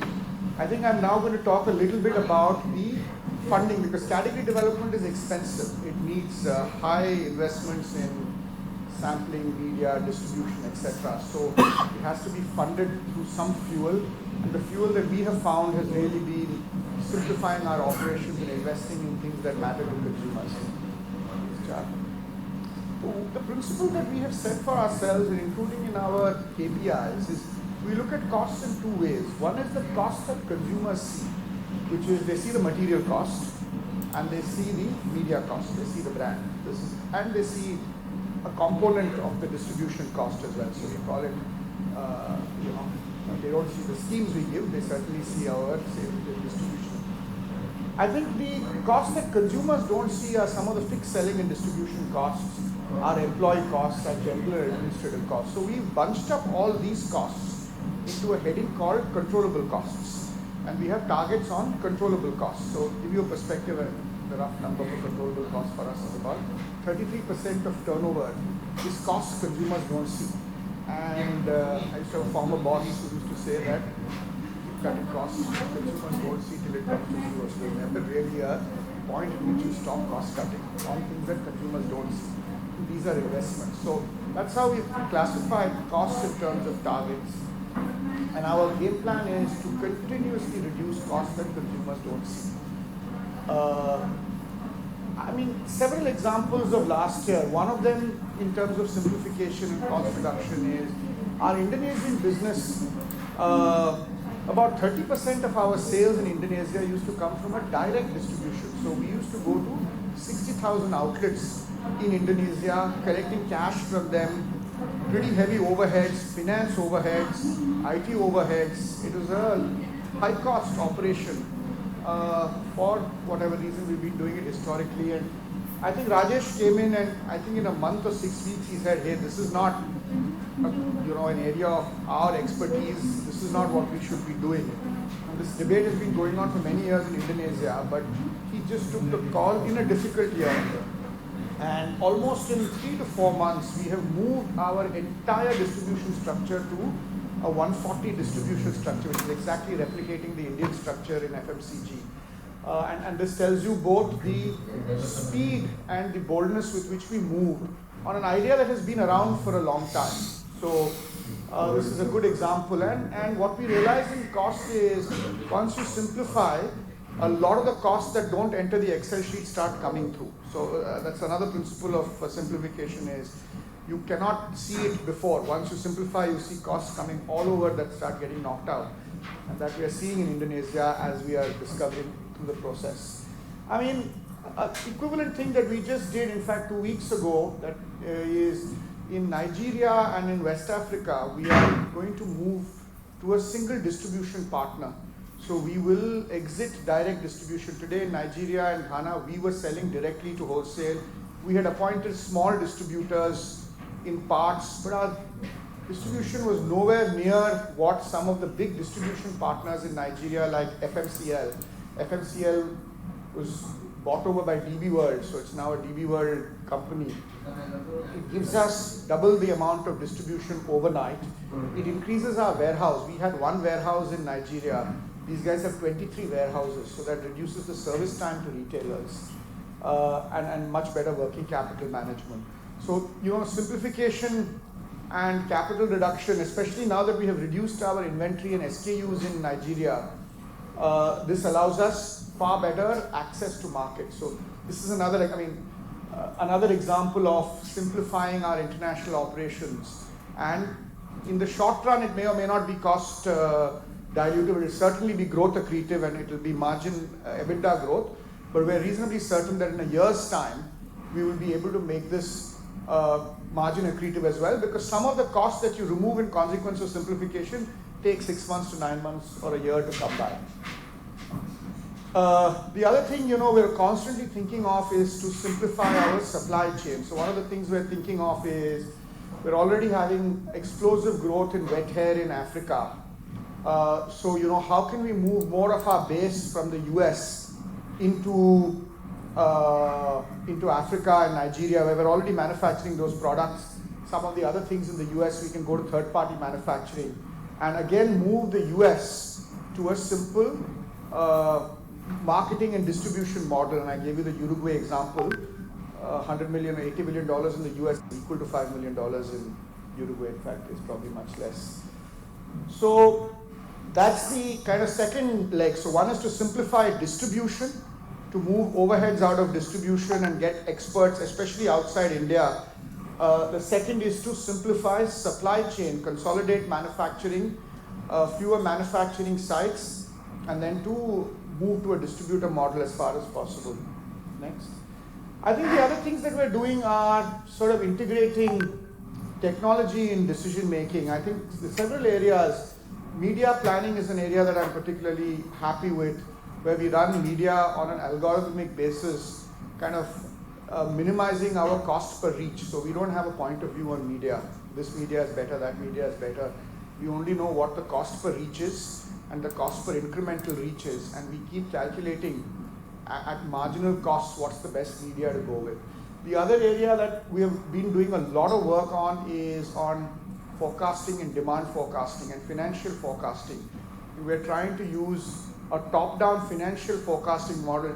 Today, typically FMCG companies, including global companies, financial forecasting is a bottom-up exercise. Every unit will send its forecasts. There are two problems with that. Everybody buffers a little bit. The second thing is everyone doesn't have the same visibility to underlying costs. What we're realizing is costs ultimately get driven by, with some lag, some commodity. And once you know that lag, you can reasonably forecast what the cost that will hit your P&L is. So we're finding that accuracy of a top-down forecast broken down to the micro is a far more effective way of financial and demand forecasting than the classical bottom-up forecasting that FMCGs do. So these are the kind of areas that we are sort of applying our mind on technology, the less visible part, but more rewiring of the back end of technology. And the other one, kind of mirroring this whole principle of a lighter distribution footprint, a lighter manufacturing footprint, is to kind of move our operations to a shared service model. So we've just recruited a head of shared services, Vijay Kannan, who heads a business transformation for us. He's got a lot of experience, but under him, someone who's a shared services expert, so that we can shared service finance, supply chain, HR, and of course Godrej International also. So these are the kind of things that we are doing in simplifying our business using technology. And we think it's working as well, like in market development. And I think the really simple thing is, EBITDA margins were what they were in first half, and a lot of people have been reading analyst reports saying they were surprised at the growth of the margins in this quarter. The reason is that when the gross margins come back, and they've actually come back faster because we've reduced inventory through this journey, so you can get back. But the fundamental cost savings remain. So we think our controllable costs, we have knocked off 150 bips of this. And very little bit of this is overheads. I think overheads does have some impact of COVID, travel this, but it's a very small component of where the savings have actually come from. So if you see, most of these savings have come from supply chain. Some of it has come from non-working ATL, which is advertising spends that people don't see, production, etc. And a lot of it from sales and distribution and reduction in BTL. One of the things about increasing media is velocity increases. If velocity increases, you can gradually reduce the BTL that you spend. And that's a gross margin accretive thing without consumers seeing it. See, again, BTL is one of those things that consumers don't see. He said something really interesting, I don't know if you all noticed. Somebody asked him, what the price of deodorants is. He said 220. Now the thing about deodorants is it's sold in the market at 120. Margins are still good for manufacturers. It's quite an anomaly, by the way, in the FMCG category where 100 rupees is kept. And it is a consequence, in my view, of not enough distribution, probably not enough market development in India. But it tells you that the end consumer is seeing 220, not 120 that the selling price is. And we've seen a lot of consumers. Some consumers also buy it at 130, 140. But that's really the game to be played in BTL and sales and distribution. And finally, I think the last section before I sort of hand over to Samir is to talk about people and planet and our thinking on people and planet. Because I do think both is a beacon and I think this is increasingly important. On people, I think what we are doing is to build a stronger performance culture.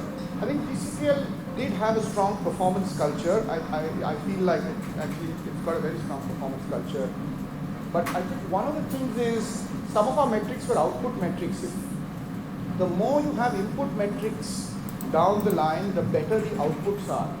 So for example, the 3 key metrics for last year, we didn't do well on them, by the way, unfortunately, but we will continue with those metrics this year. Is a measure which is UVG, not sales growth, because lying back to strategy, which is volume growth is important.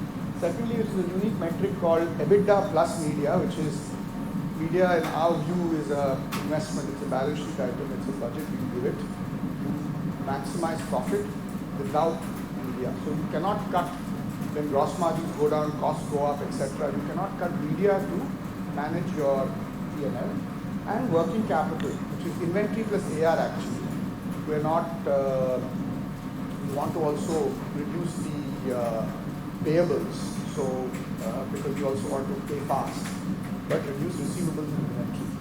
And I think one of the things is, you realize is when you focus on the input, the output happens. If you focus on the output, actually often processes get broken and so on and so forth. So it's better to see how we can get more and more input focused. I think in terms of the rewards, so this is really the metrics for the organization as a whole. I think the culture on metrics, we have changed quite a lot. Everybody, this is the company metric. Everybody carries no more than 3 metrics now in their work plan. And each of those metrics have to have a linkage to these 3 metrics. So it can't be, do a good job here and all that. So it's very, especially at reasonably mid and senior level, so highly quantified, 3 metrics leading to this. Our structure also as we go along is to increase our fixed compensation, to hire top talent from outside and our internal top talent who we see a lot of velocity to move them fast and promote them fast. So have a higher, because one of the things we realized is good talent doesn't work for bonuses. Good talent works because they want to work. But to attract them, you have to get a good fixed pay. Lower the in-year variable pay so that we don't have kind of issues that we had in some of our international geographies in the past. And increase significantly the linkage of longer-term incentives, which is stock price based. So we have a big and aggressive LTI scheme for everybody on stock based. So it's a simple philosophy of so that we don't be all in-year focused. If you're in-year focused, you can't take the kind of decisions we took last year.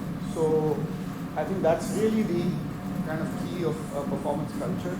In terms of planet alongside profit, I think the company has done a lot of job internally for many years on emissions, on renewables, on plastics. We want to move in FY26, 2035, we want to move to net zero. We'll see how we can what we can do to get this faster, but that's the published target. 26 to move to 60% renewables, 80% recyclables. We also want to be in the DJSI. So our goal for our sustainability team is, we have to get on with the DJSI by 2026, and the DJSI comes, and the other indexes, MSCI, CDI also, where I think there is scope for us to improve. So there should be external recognition of what we're doing, and this is really a goal for us over 2 years. So that's really the kind of summary of FY23 and give you a flavor of the strategy and what we're doing for FY24 and beyond actually. It's FY24 and beyond. And I hope the next time will come, we'll just give you more and more progress and update on the strategy and not a new strategy. I'll now hand over to Samir to talk to you a little bit, without revealing too much, about FY24.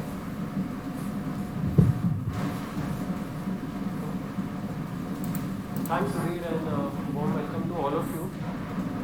Maybe time to switch from Word file to Excel files.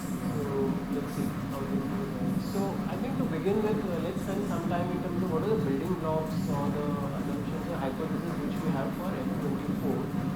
At this point in time, we do believe that we'll be able to continue very strong volume growth momentum, something a glimpse of which we saw in the last quarter or the last 6 months of the last fiscal year.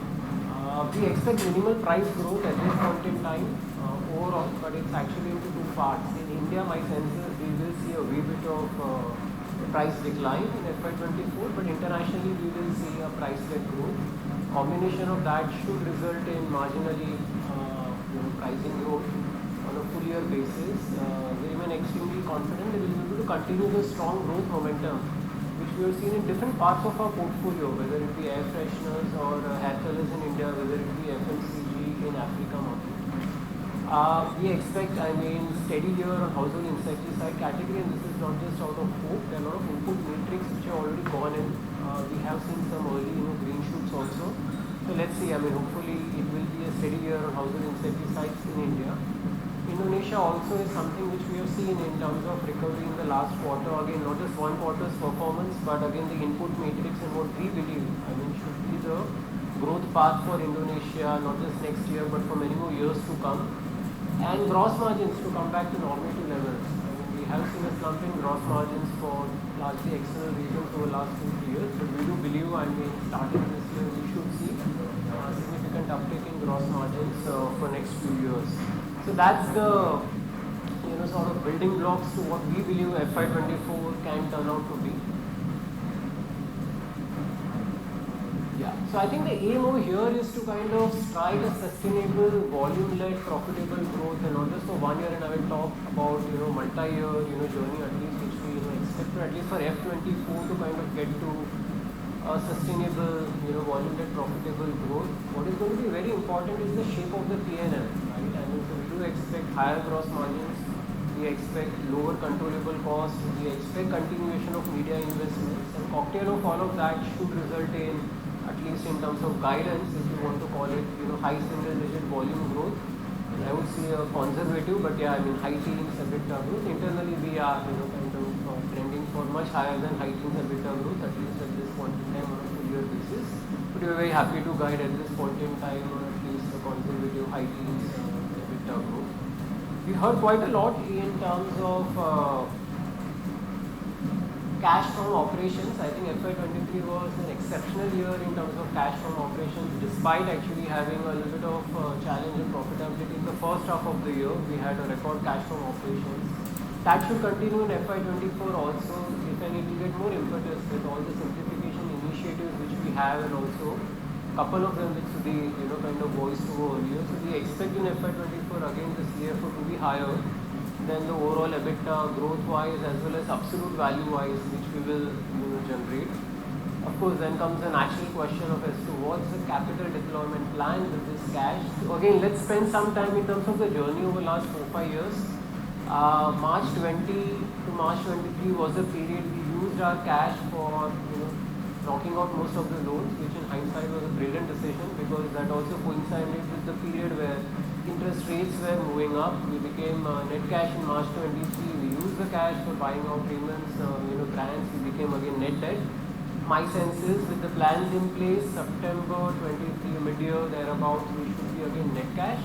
And for sure, in latter part of the year, we will evaluate suitable options to return back this cash to investors and shareholders. So that's the thinking at this point in time on capital deployment. Spending a little bit of time in terms of the journey so far, and also maybe looking beyond F24, because that's something which we believe we have not just started on a good note, but feel more kind of confident internally. So FY23, I'll not spend too much of time, but was story of two halves. We did hear again from Sudhir earlier, weak volumes in first half, low gross margins, but we stuck to our strategy, continuous investments, lower controllable costs. Second half did see recovery, quarter 4 was even better than quarter 3. We saw gross margins, moving up and record, cash from operations. FY24 we believe will be the year of strong volumes. High gross margins, should, kind of continue in terms of trend and momentum is what we feel. We will see high media investments. We will see continuation of controllable, cost reduction as well as CFO higher than EBITDA growth.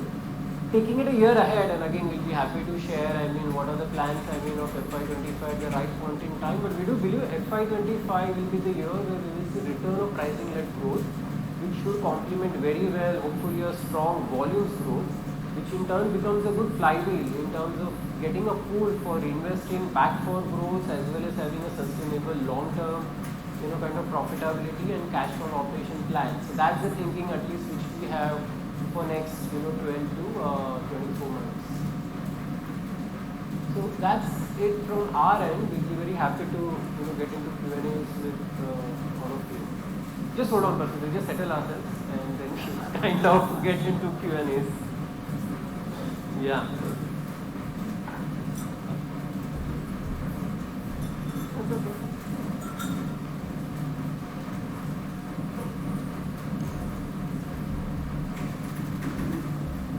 Percy was the first one of this. The right system would be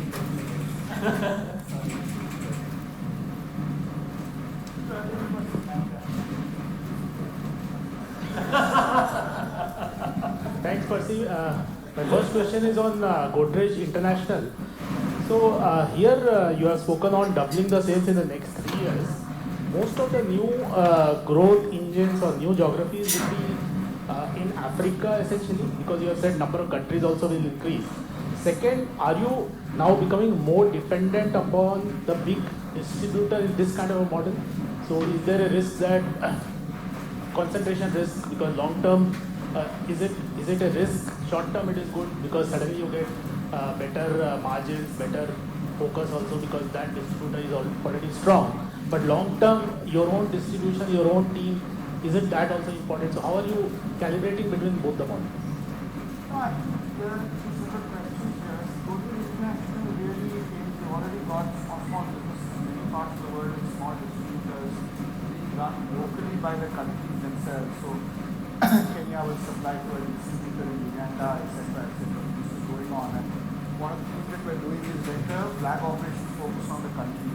And there is massive, many companies have done this, is massive scale in terms of letting a central group focus on all the small distributors, the distributor management, invoicing, taxation, etc. is better done centrally. So Godrej International largely looks at consolidating a huge set of countries where there is business going on today, because we've got flag operations in most of the countries. I think about 100 countries itself, maybe a few more will expand. But that's the purpose of Godrej International. In terms of distribution, I think two countries, India and Indonesia, we certainly will continue to keep a tight, we believe that distribution is not a core competence, but it's a competitive advantage in India and Indonesia, So till it's a competitive advantage, we will continue to keep it. We don't feel it's a competitive advantage in many parts of the world. I mean, Nigeria is a good example where companies, many companies are able to get significantly higher distribution by going to consolidated distributors. I mean, as an aggregate, Godrej is not going to depend on any one distributor because our big businesses in India and Indonesia are going to continue to have it. Within countries, yes, but most of these countries together don't form an aggregate risk for GCPL. I mean, in Nigeria and FMCL, for example, whom we are going as the first partner, and we will also do this, we won't do this all in 1 year and all this, so we will do this gradually, but FMCL companies like Beiersdorf and P&G and even Unilever parts of it and Lipton and all of them are going. So they are a $1.3, $1.4 billion company distributing in Nigeria. We have a $150 million business. We'll still be their largest principal in Nigeria, but they are a significantly better in terms of distribution. The experience that we have spoken to the other principals and multinationals has been excellent in these parts of Africa. So I would say that distribution is not an ideal, it's a strategy based on whether we have a competence. If we have a competence that is better than the existing distribution structure, we will do it. If we believe we don't have the competence either in terms of cost or reach, we will use someone else. And this will be mostly in Africa? over the next 3 years in terms of expansion? I mean, I think so, but it is true. I mean, Uruguay was an example, right, where we moved to a distributor model in Uruguay. We have got small operations. Indonesia supplies to Vietnam, Indonesia, Thailand, etc. $2-3 million. So, but Africa will definitely be the mainstay of this, though it's a global. A lot of smaller markets, something like Sri Lanka, back home, maybe an app market for getting into distribution. Nepal is an example where we currently have a distributor model. So my second question is on HI, which has seen a good recovery in India last 2 quarters. One issue last 5-6 years has been constant pace of disruptive innovation. Here has been lagging by you and maybe other players differently. The growth which has improved, is it because of the LUPs which you have put? Because initially it's very easy to get higher sales. So wanted to understand that how the innovation funnel will be next 1-2 years. Will it be similar to what we have seen in the last 5 years, or will there be marked step up in terms of disruptive?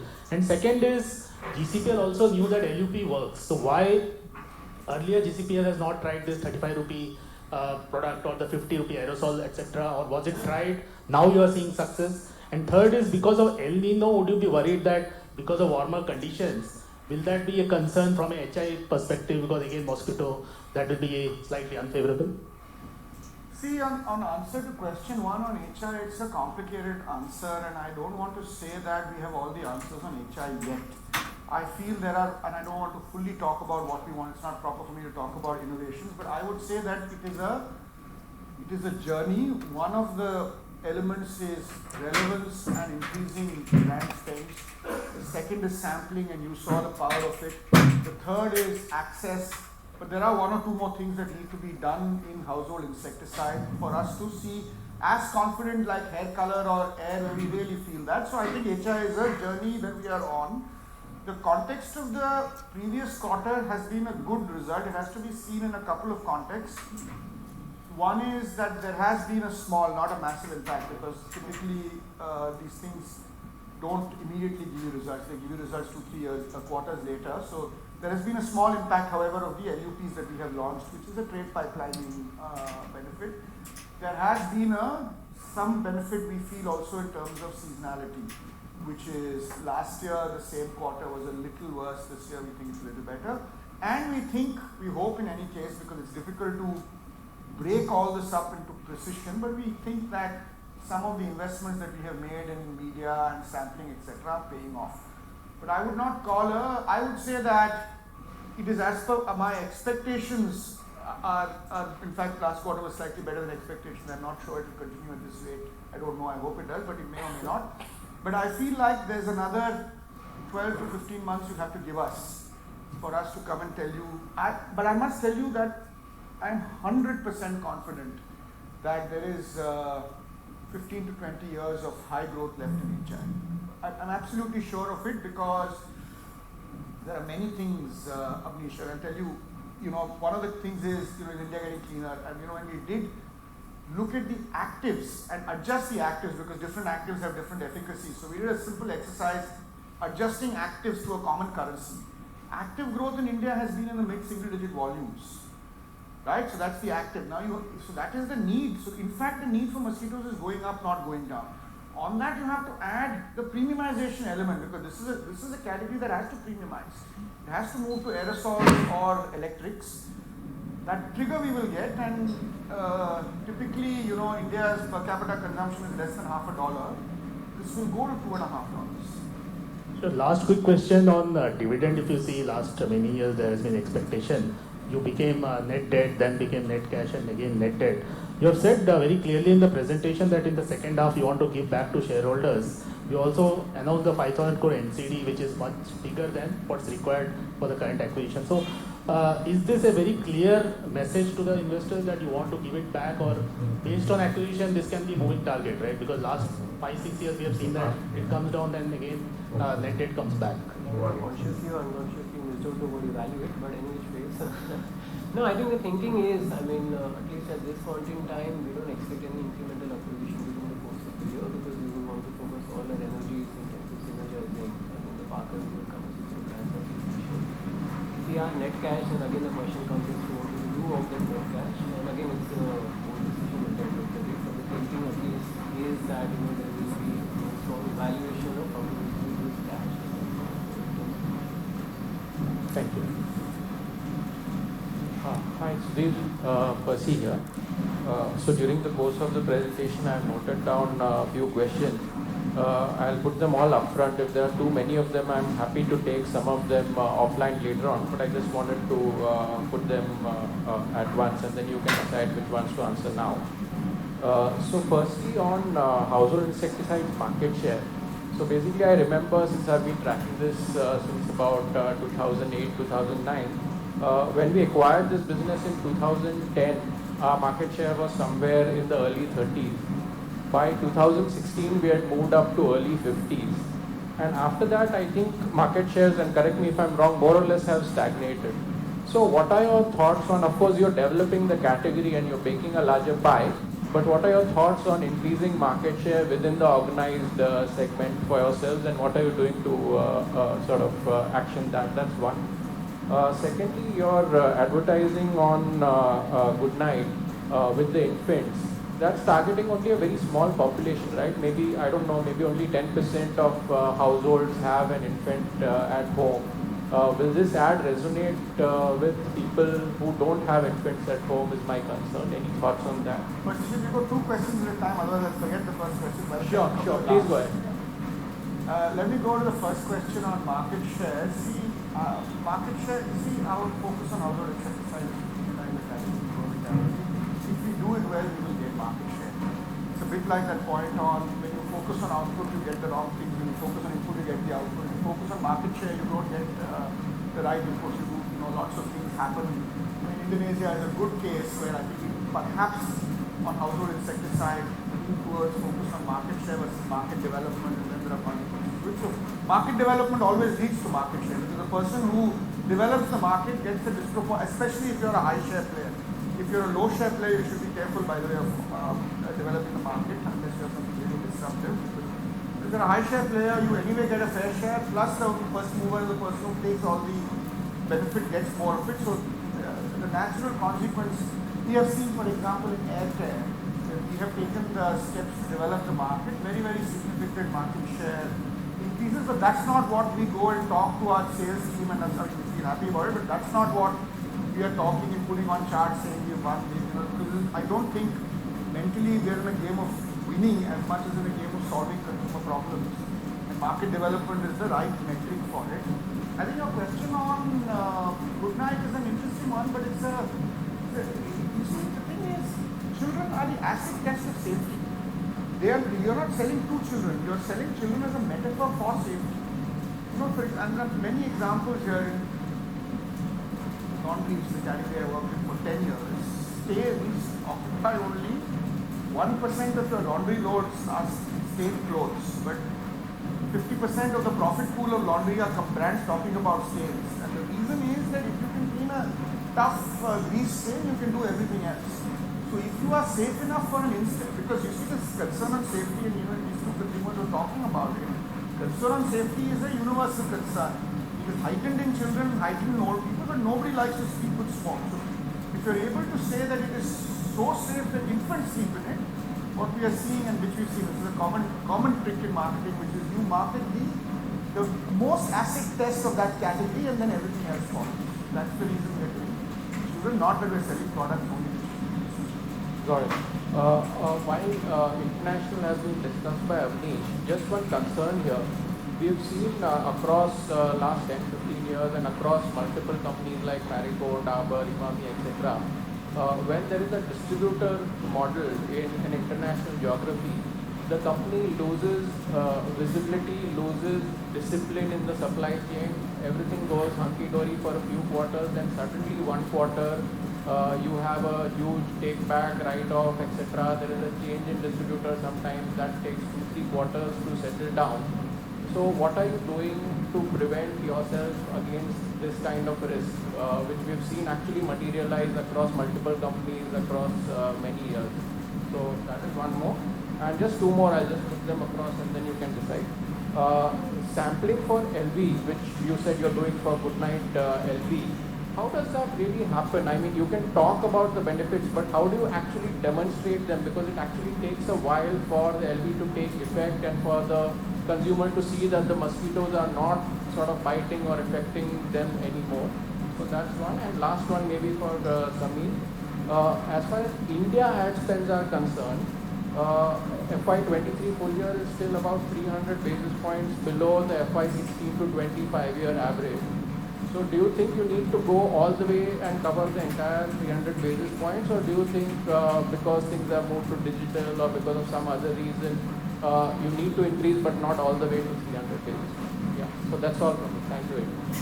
Yeah, no, let me answer the first two and then I'll hand over to Sunil for the third. I think on the distributors, I don't think it's a function of distributor risk as much as it is a function of company culture and an output culture at all costs, you know. So if the company culture is focused on market development, if the company culture is focused on low inventory and cash becomes a very key metric for people versus, you know, USD growth.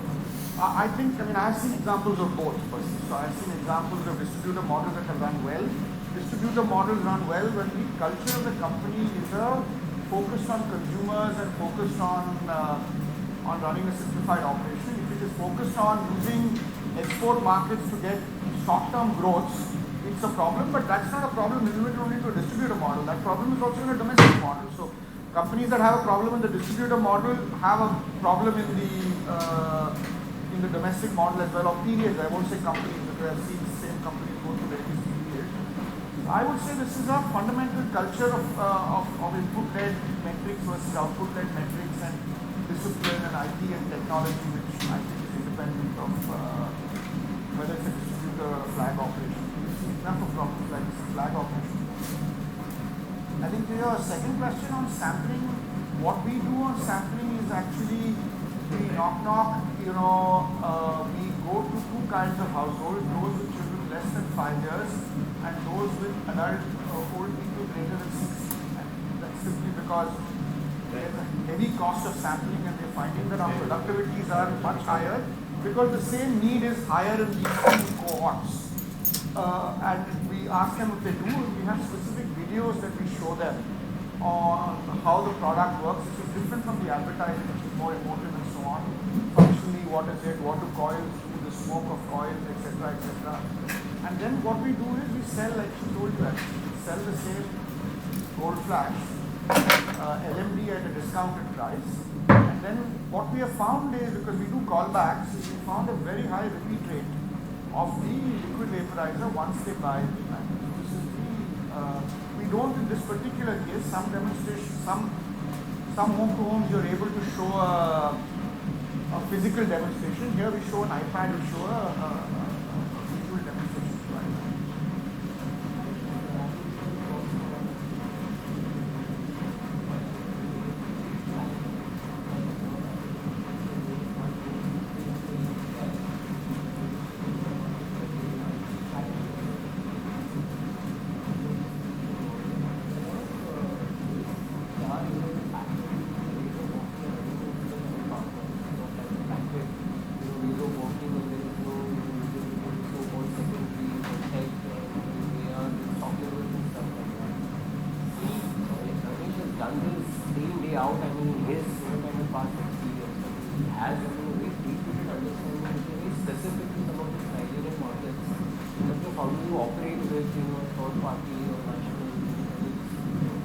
We'll see as to what are the learnings coming out of it, and then we'll evaluate. I mean, what should be the way of working on distribution with some of the other markets. I think on your question on ad spends, yeah, directionally they will go up. It's difficult to call out whether they will be, kind of going up by 300 bits or 100 or 200.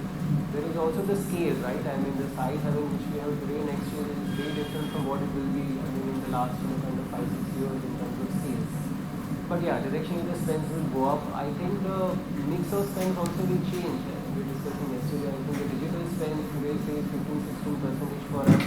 That will sort of go up. The kind of spends on door-to-door sampling will go up. We have very big plans for wall painting, which we believe also is equally important in terms of driving growth for some of the under-penetrated format. That will go up. So the basket will still kind of overall see increase.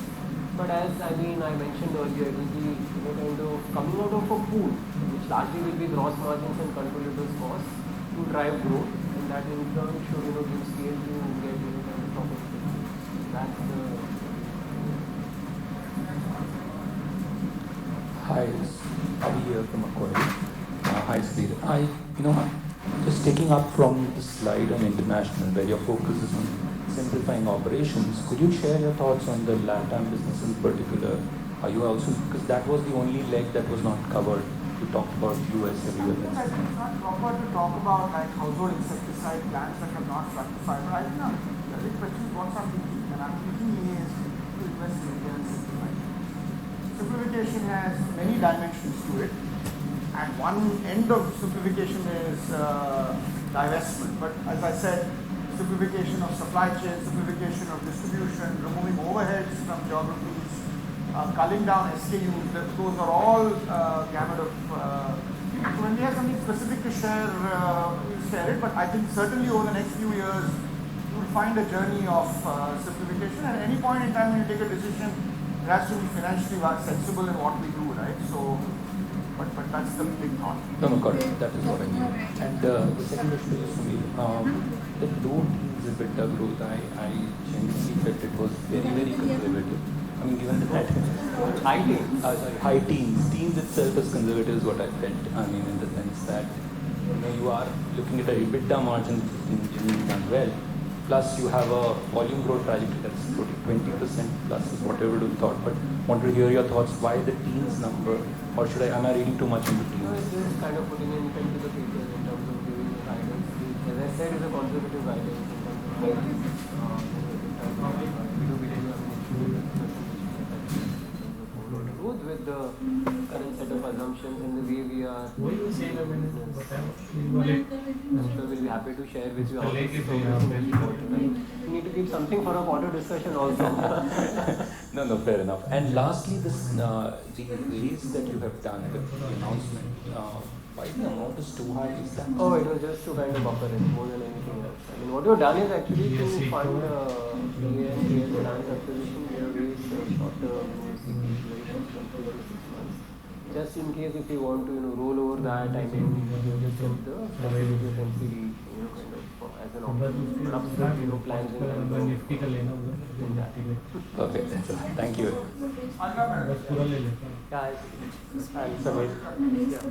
So my first question was with now with deodorants and sexual wellness, is the plate full for the next few years in terms of potential new things that you would do, or would you evaluate opportunities like this which may come of good brands which you think have potential?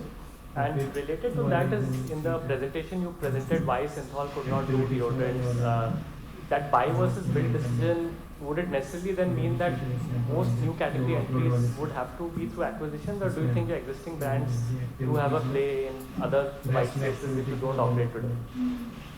No, Anna, but then the first question we can't answer specifically, except as Sameer said that we'll certainly learn our way on digested this year and precipice on this. But take the broader story, right, which is there's a really great India story in many categories, but HPC has one moat, which is it's a high margin, high cash flow business. So it is worth getting good positions in categories of the future. There are many categories in India of the future. They all have different, so very high ROCE, very high cash flow business. So HPC is attractive. I think we are a very good company in India, and I hope to be in a few years really top of the line in terms of capability. So when you have opportunity and capability, then the question is really one of ambition. So I would say that we can't give you a definitive statement on what we will do and so on and so forth, but I think you'll have to read there saying we'll be cautious in the short term, not for any other reason, that because we'll also learn. This is the first time we're doing it after a long time. We have a hypothesis on this. We'll make it come alive. But certainly a combination of opportunity, capability and ambition exists in us. And that much I can tell you. What was your second question? Buy versus build? Yeah, I think the buy versus build, again, let me answer it in general terms, right? I mean, see, what happens is if the category is big in the mind but small in the market, it is hard to build in the mind. it is better to acquire. If a category is small in the mind, still, let's say air care was a category that was small in the mind and small in the market, it is better to do organic. But if it is deodorants is a category that is pretty well developed, brands are there, everybody knows it, etc., etc. To build in the mind is a very, very expensive proposition. It doesn't happen easily. There are some caveats to it. It happens if you get a really disruptive product, etc., etc. So I guess the difference between market and mind is how we will measure whether it is there may be other categories which are still relatively small in the mind, and there are several that are there in HPC. And if we happen to have the capability to participate in those, then we will participate organically. Okay, thanks. My second was again on the acquisition. So you've given a FY24 guidance, which is flat top line, flat margins on RCCL. So wanted to just get a sense of should we expect significant initial teething issues in the first 6 months, which we've seen in many other companies. Pipeline correction is required. There are one-off restructuring costs.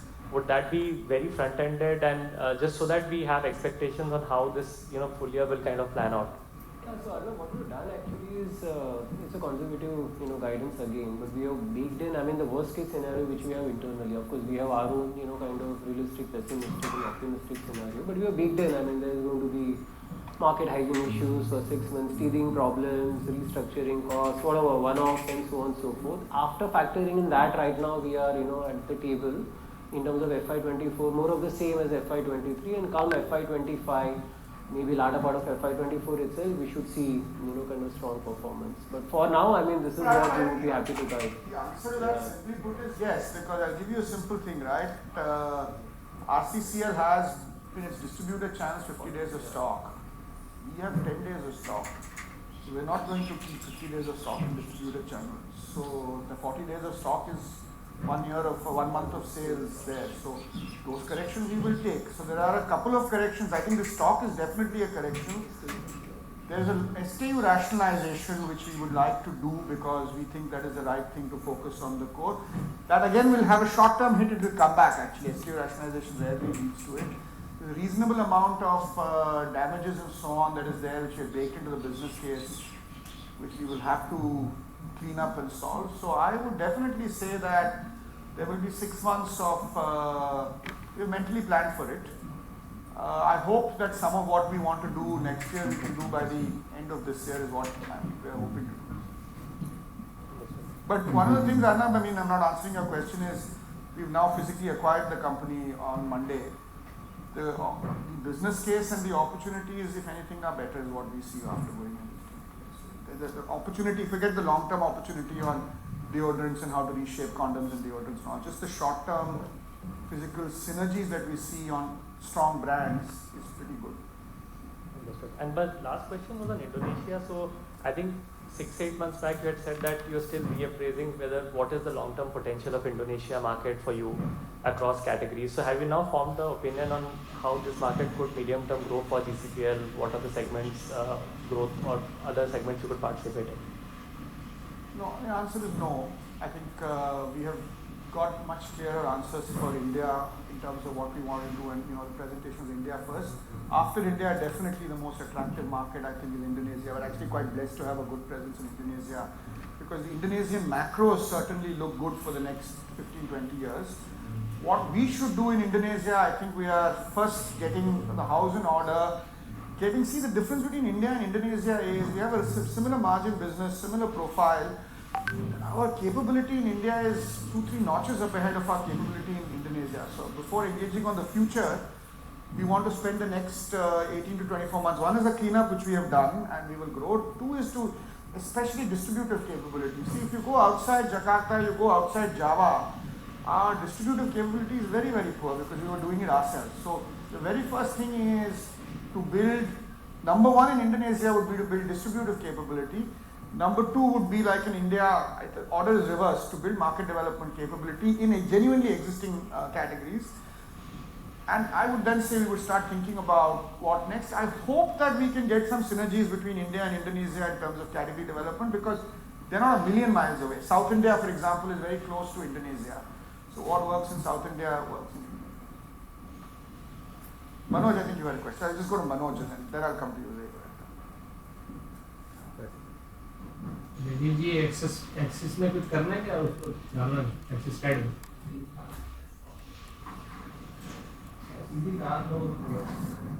सही है ना price Tapan said there might be some confusion on Godrej International. Godrej International is basically a global aggregation of all our export businesses. Many companies have it. What we are doing in Nigeria is not exiting flag operations in Nigeria. We have manufacturing, we will have marketing, we will have sales guys in the field. We are just going to a big single distributor. I mean, and Nigeria is not part of what we are calling Godrej International. Godrej International is Nepal, Sri Lanka, Uruguay, Zambia, Uganda, Congo, Middle East. These are all $4.55 million markets. That becomes Godrej International. Sorry, Manoj. Please articulate presentation. The first question is actually two sub-ones actually on insecticides in India. So I'll actually ask that one by one first and then a few other ones. If you could elaborate a bit about the category development activity journey in the non-mosquito part in India. Yeah. So the non-mosquito part of category development is primarily focused on cockroaches. So we have a very high market share within cockroaches.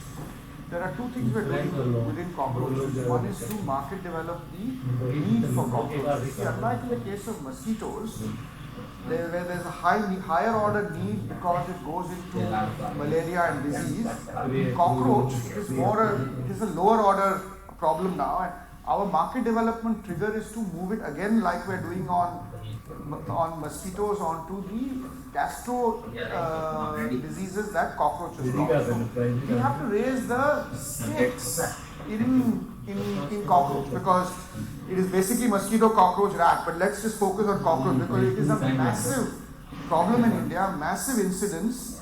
The large solution to it is the chappal followed by chalk. I mean, so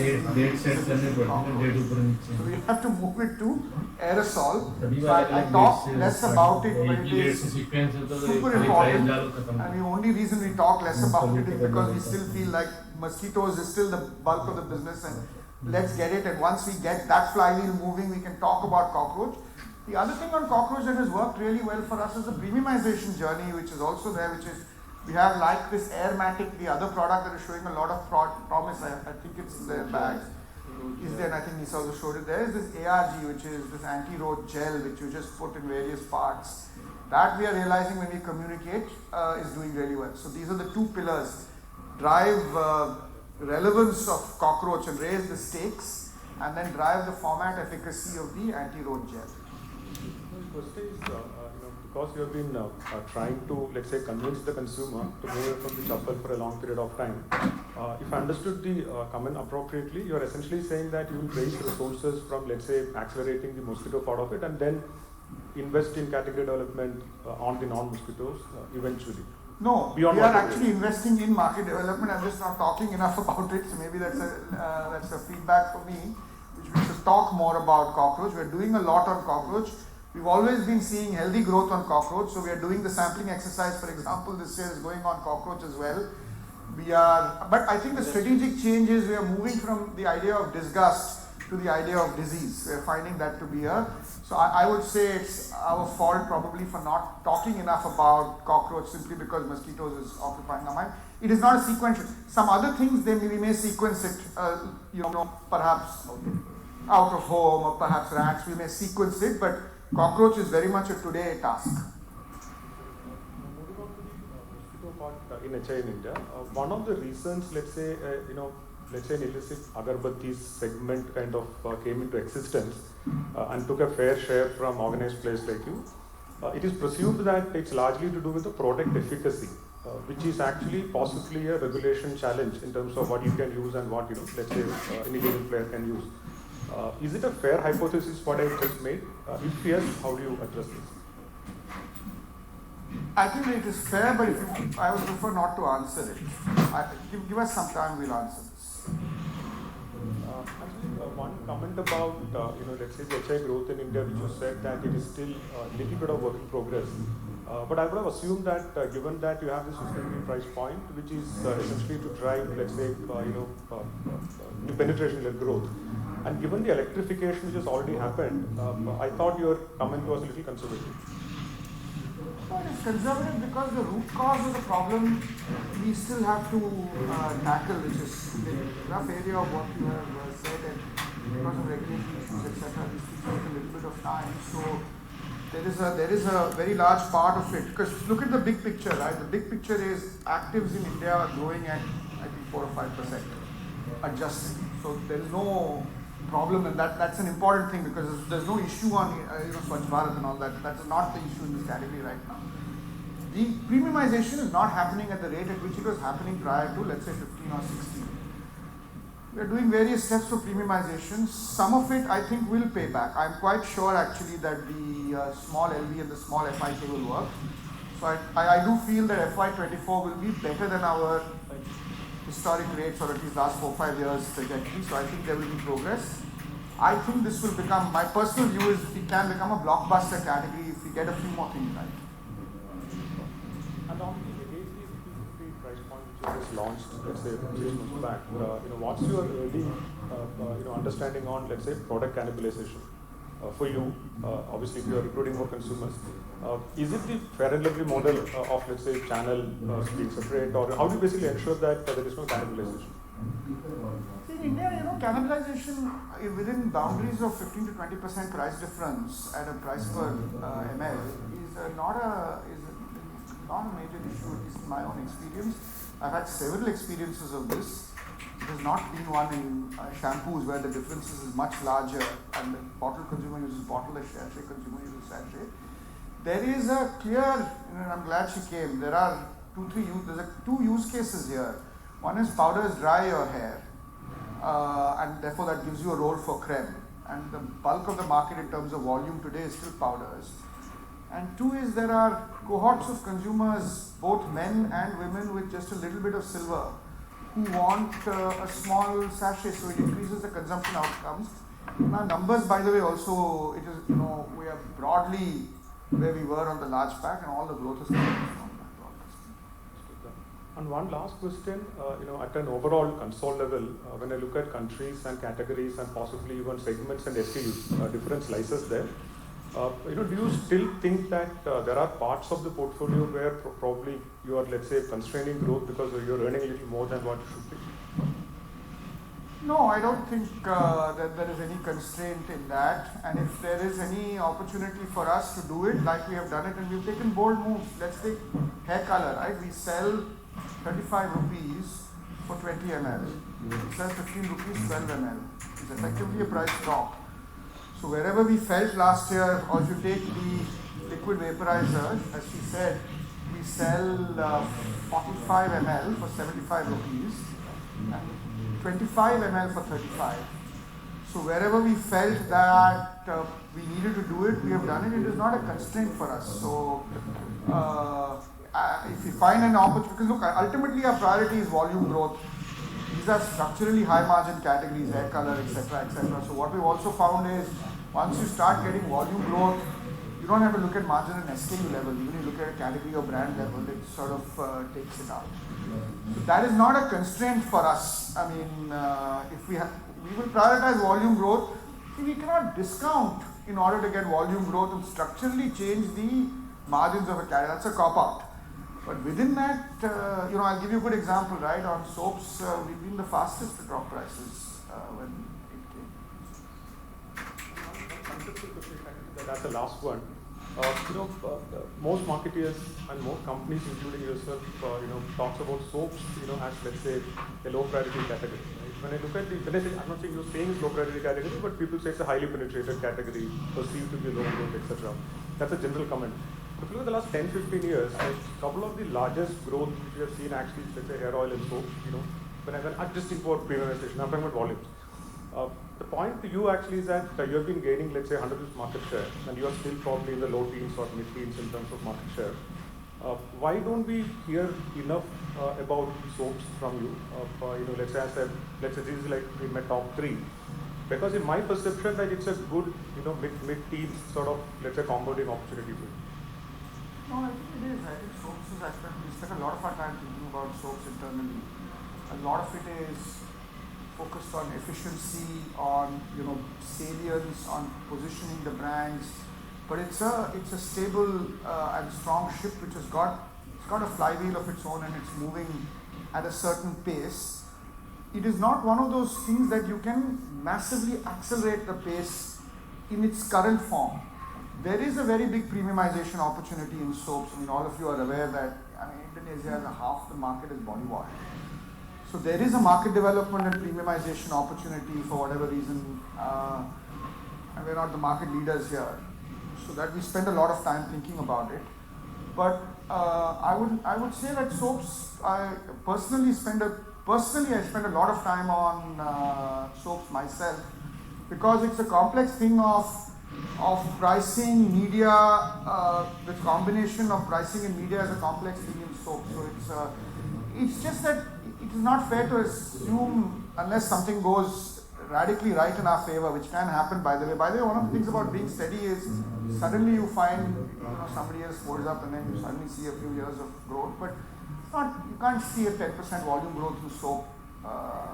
So obviously to me, in the current structure of the soap market, unless we transform it. Thank you so much for patiently responding to all, and all the best again. Thank you so much. Yeah. A few questions. First, your quick comments on Synthol as a brand, Sudhir. What do you think about this brand? Because whenever I have discussion with, let's say, someone who is looking at Godrej Consumer for the first time, and the view is, oh, Synthol is only this small, and also in the context of you also getting Park Avenue. So where does Synthol sits in your on your agenda? I think Synthol is a super strong brand, and I think it has. Currently, Synthol is predominantly a southern brand. It sells in Tamil Nadu and AP, and it's a big player there, and it's got a presence and a growing presence across the nation. So Synthol as becoming a bigger national brand itself is one of the things we are doing this year, which is kind of making it. Outside categories also Synthol does have, because it's got a strong positioning, it's got a point of view on the world, Alive is awesome, and the spirit of adventure and sort of going out and experiencing the world without being in your comfort zone. So it's got great brands that straddle categories, have a point of view. It's got a point of view, probably can be sharpened more, but of all the brands that we have in our portfolio, the one that can certainly stretch, and again, I can't tell you what we want to do and what we want to sequence it, etc. But Synthol is certainly a brand with a lot of potential. I agree. Okay. I know you have had done a detailed call on Raymond. I still have one question, which is, which keeps coming from investors. So there is, this target right now in the market, Capital Foods, right? And there are media talking about so many players interested in this name, and the news flow has been doing rounds. Raymond, consumer business was around for, at least for a couple of years, if not that much, at least for the last 12 months. What is it, Sudhir, that you saw in this business? Is it that, your peers have had a bias against, let's say, deodorant as an acquisition, given whatever has happened? Why is it that, if it is such a great asset, you saw, a potential, whereas most of your peers did not, because it was not a, closely contested battle, so to speak? See, I don't want to answer what others saw and others didn't see. I can only answer what we saw. And I'll tell you what we saw. Firstly, we saw just take a big picture, right? We saw a big unsolved consumer problem that has been solved in many parts of the world. That's the first thing we saw. And it's far from being a decision that was taken in a hurry or in a month. This is right from the day that I joined DCPL, and Nisa's photo there has that deodorant there. It has been puzzling both Nisa and me in various avatars that how can such a large, like Brazil is an exception, but it's a market development, it's a $10 per capita consumption of deodorants. And you go there and you see it, right? And I just forget Brazil, I just came back 2-3 weeks ago from Lagos, and Lagos is behind India in category development. You see the deodorants aisle and you see what goes on there.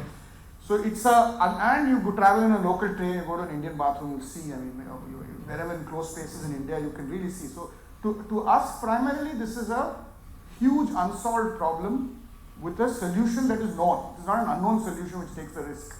The second thing is, we felt that the brands and the category structure was strong enough. The brands we felt surprised us, because when this came to us, we said let's do the diligence, because this was the question in our mind. But like the gentleman who came and spoke about it, we found that, for example, KS Spark is the largest single SKU of fragrances in India. It has usership. It's quite unbelievable, right? Park Avenue, people talk about Good Morning and Voyage, and they have loyalty like this. They say the same thing. They say musky, it's light, it feels part of me. So they have not, for whatever reason, there's a 1964 brand. Park Avenue was launched, the first deodorant brand in India, right? So this company has not played a commodity game, and it has been stable 18%. So what you saw qualitatively, quantitatively we saw 18 to 19% share through all the ups and downs in deodorants. Category structure worried us, but the category structure wasn't as bad as we thought it was. There can be better categories. You think you get a better category structure, right? But to have 5 brands or 5 companies have 60 share of the market wasn't a no-go in terms of category structure to us. It could have been a better category structure like that. So we felt that the brands were strong and the category was good enough for us to enter. The third thing was that we felt the economics were good. We felt when we looked at the cost of this business that there is a huge amount of cost that can be saved in this business. It's a stable business, and that would pay for the acquisition quite soon. It will be earning EPS accretive quite soon. The alternative, if deodorants is something that is bothering us, an unsolved problem, which is to start from scratch when already deodorant brands are there in consumers' mind, was a far more difficult task.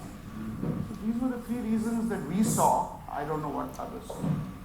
And a follow-up, does that also mean, or let's say, did you have a thought process that perhaps at some point of time there will be a consolidation in terms of the brands? Because we have seen, the starting point, what you say is attractive, is the higher gross margin, which is for you, which is for the end customer, end company or player which has entered into the market, and which is why the tail is fairly long. In your base case, do you also expect some bit of consolidation? See, if you again travel, one of the advantages of having an international operation is that I end up traveling quite a lot. Deodorants is a consolidated market, fragrances is a fragmented market.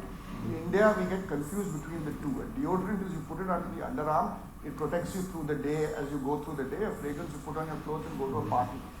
These are two, and here we conflate the two between the two. In across the world, the deodorants category is a relatively consolidated category. Yeah. So if your answer is, if built well, and it's still early days, I mean, it's still like 10-15 years of deodorants category building in India. These things take decades to build. So if, as a betting man, if you ask me, should this category consolidate? Probably yes. But the question is, even if it doesn't, the gross margins that are there for this existing business, which is already 50, with a product that is being sold in retail for 120 and consumers are buying it at 220, and the market leader has 60-65% gross margins.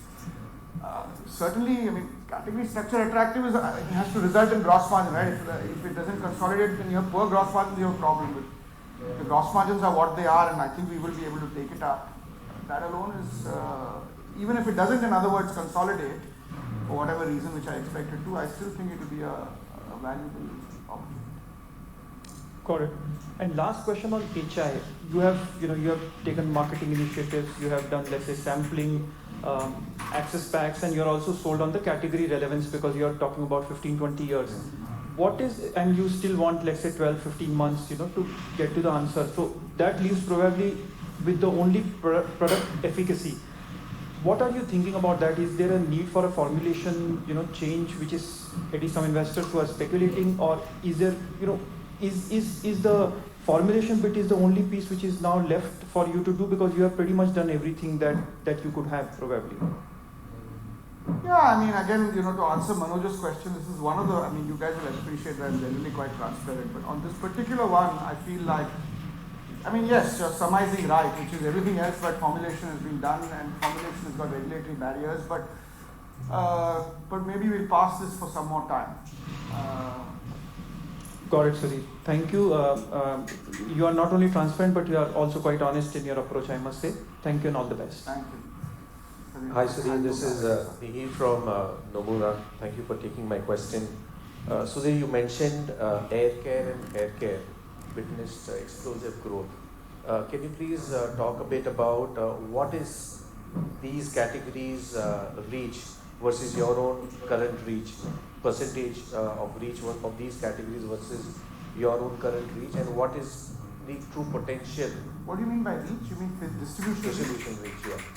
And the true potential of this reach, that we can expect. Surely, we don't expect, air care to go to tier 3 and 4. So what is the potential? I mean, look, let me answer that question not in terms of distribution reach. Where distribution reach is a consequence. See, for a company like GCPL, our physical distribution reach is way in excess of hair color and air care. So that is, it is not, we can ask a question for reach of a company, because that's a capability of a company. The question that is the right question to answer is, what is the penetration capability of each of these categories? So let me give you hair color first, right? Hair color in most countries peaks out at about 60% penetration. Not everybody uses hair color. India is already at 50-55%, but the overwhelming number in India is powders. Creme, which is the global format that people use, where we are market leaders, is a 20-odd% penetrated category. So I believe that over a period of time, and how fast is really dependent on how well we do it, but over a period of time, the market has to upgrade from powder to creme. That's the journey.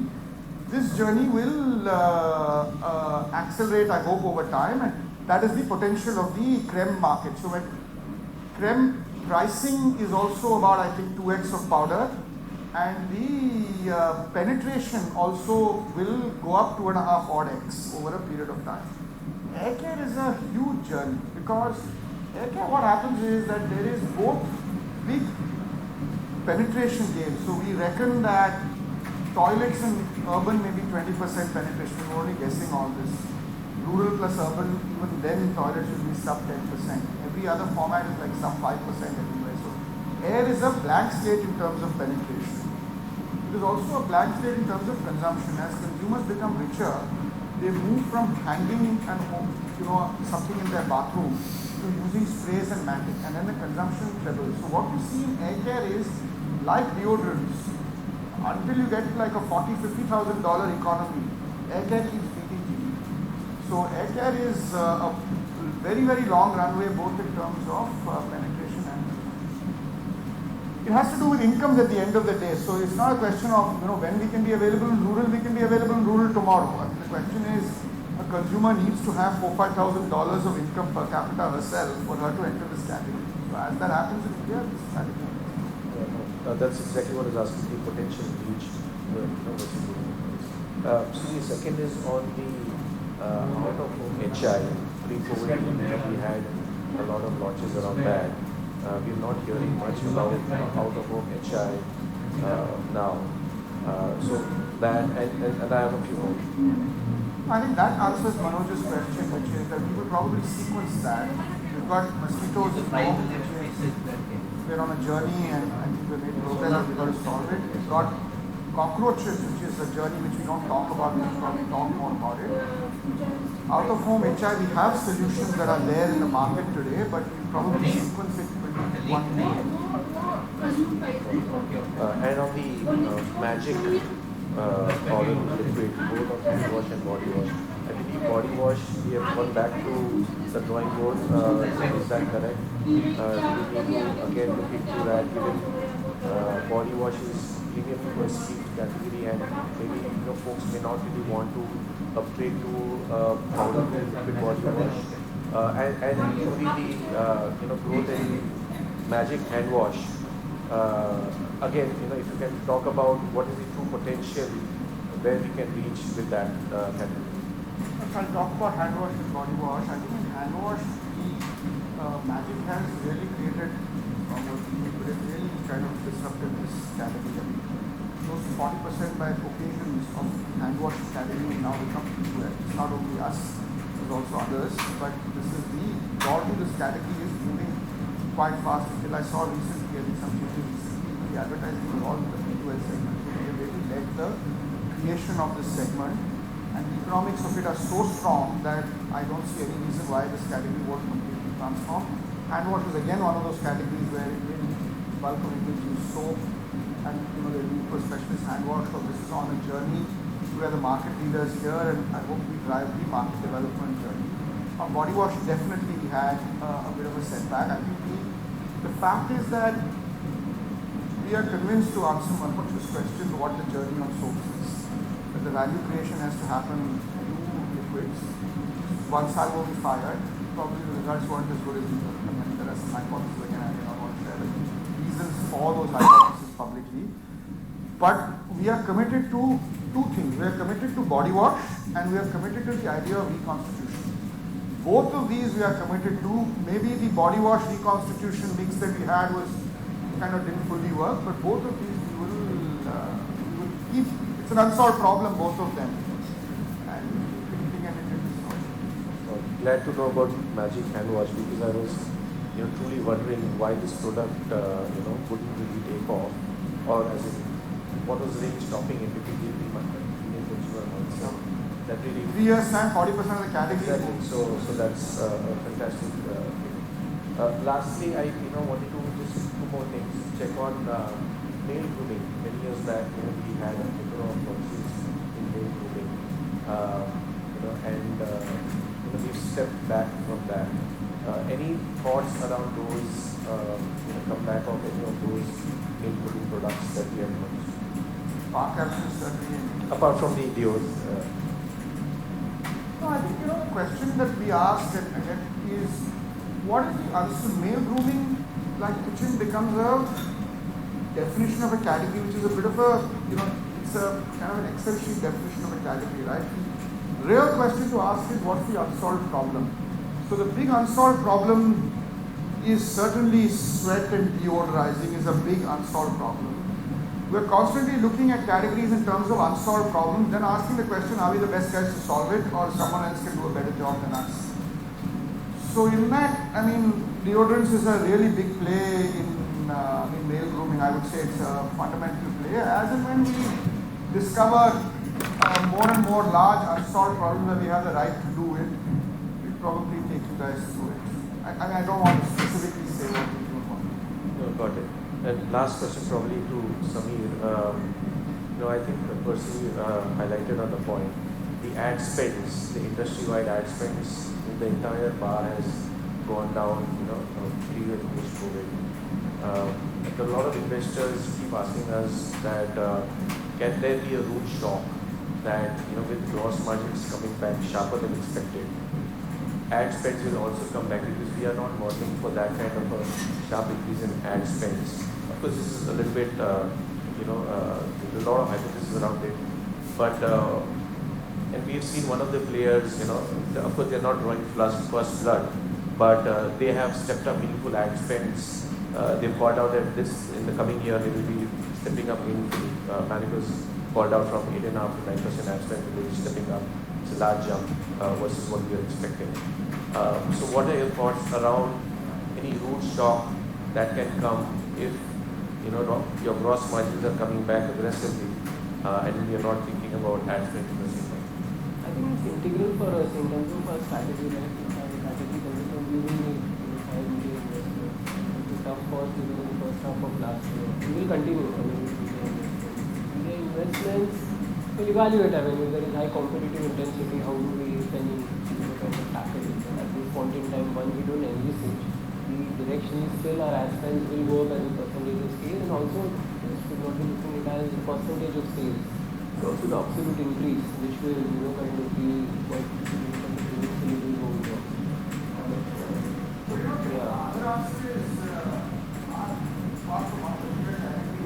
Ad spends are driven towards category development, so it doesn't matter to us what others spend. So we are not spending because others are spending. We are spending because we believe that is what is required for someone to try a product. So we are broadly, with the exception of one category, which is soaps, which is we're not developing the category there. Everywhere else we are dancing to our own feet, right? So it doesn't matter to us what others spend. I mean, if others spend, there will be a cost inflation in media. But as I told you, going back to strategy, our strategy is to drive market development first, and not gross margins. And not EBITDA. Gross margins are there. So we will do what it takes for us to drive trials in the category, regardless of what others do. And Actually, one of the good things about category development, by the way, is if there is more general category, the whole category grows. So there are two kinds of categories. Those that are like this is a welcome thing. And if other people develop it, the whole comes in. Sustainability perspective, if we have to, up the end, beyond any which ways our item plans, there should be any society. That's comforting. Thank you, Sudhir and Sanjay, for the papers. Yeah, hi, this is Alok from Ambit. So I'll skip my question on the efficacy because I think broadly has been talked about. But I think that if at all there is a change in the formulation of liquid, there will be a healthy time advantage to GCPL over the competition. The question is on the HI again, but it's on the manufacturing plan. So considering that now you have a new format in place, and the past few years we are not seeing a very healthy growth rate in HI per se. How are you positioned in terms of the manufacturing capabilities? Is everything 100% in-house manufacture? Is there any geographic location concentration? What's the plan? No, I think in terms of capacities, we are up there. Largely everything is in-house with different models, but nothing is sort of so directionally, not just for HI, but even for some of the other categories within the portfolio, we will we will build our manufacturing footprint consolidating our play, which is largely right now say northeast, north, which was for the purposes of getting the tax benefits, we will be coming out of it sooner than later. But that's still, I would say, 12 to 24 months. But my second bit is on the media spends, and anecdotally as an outsider, what we see is that the other players in the HI also increase their ad spends. It really seems to us versus what it was previously. So how do you see that from an inside lens? Are you also seeing the others, building the category relevance and increasing the pie? It goes back to the answer there, which is our predominant role in household insecticides is adoption from burning formats to liquid vaporizer and then to add aerosol to the repertoire.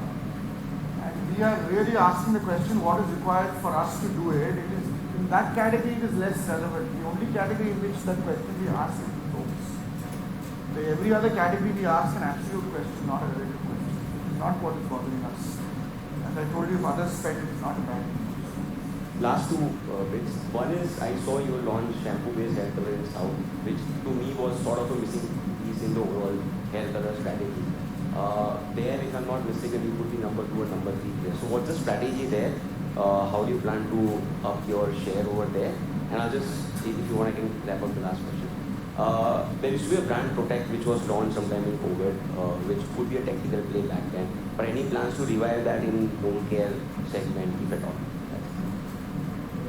I think on the shampoo hair color piece, we were a little late to that party, but what we have done in shampoo hair color is learning from what we've done on Creme, we lost a 50 rupee sachet in the south. We are seeing that there is a differential adoption of category in the south and north. The south is entering to shampoo hair color directly from powders to shampoo hair color, and in the north they're using Creme, so for whatever reason.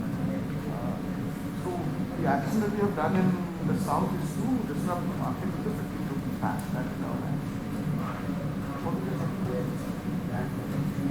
I think brand Protect, was predominantly there in the liquid hand wash category, where the more we think about it, there was no, we were number 3 or 4 player in liquid hand wash. And the question again asked, what problem were we solving and were we doing it differentially? And Magic was doing it. So over a period of time, it's not that we don't have the ambition to answer Arnab's questions on entering new categories, but we can't do it in a way that others have already done it. And there was certainly also during COVID a genuine consumer need for hand wash, and there were supply chain issues and so on. So in that sense, those brands played a role there. But now that role is more Protect. What we will do with brand Protect in the future, I don't know. It is certainly one of the brands we have in our arsenal. If we can get an unsolved problem or a new solution, then the brand certainly has some equity for us to use. Sorry, I bet you came first, then you. Sorry, you can go.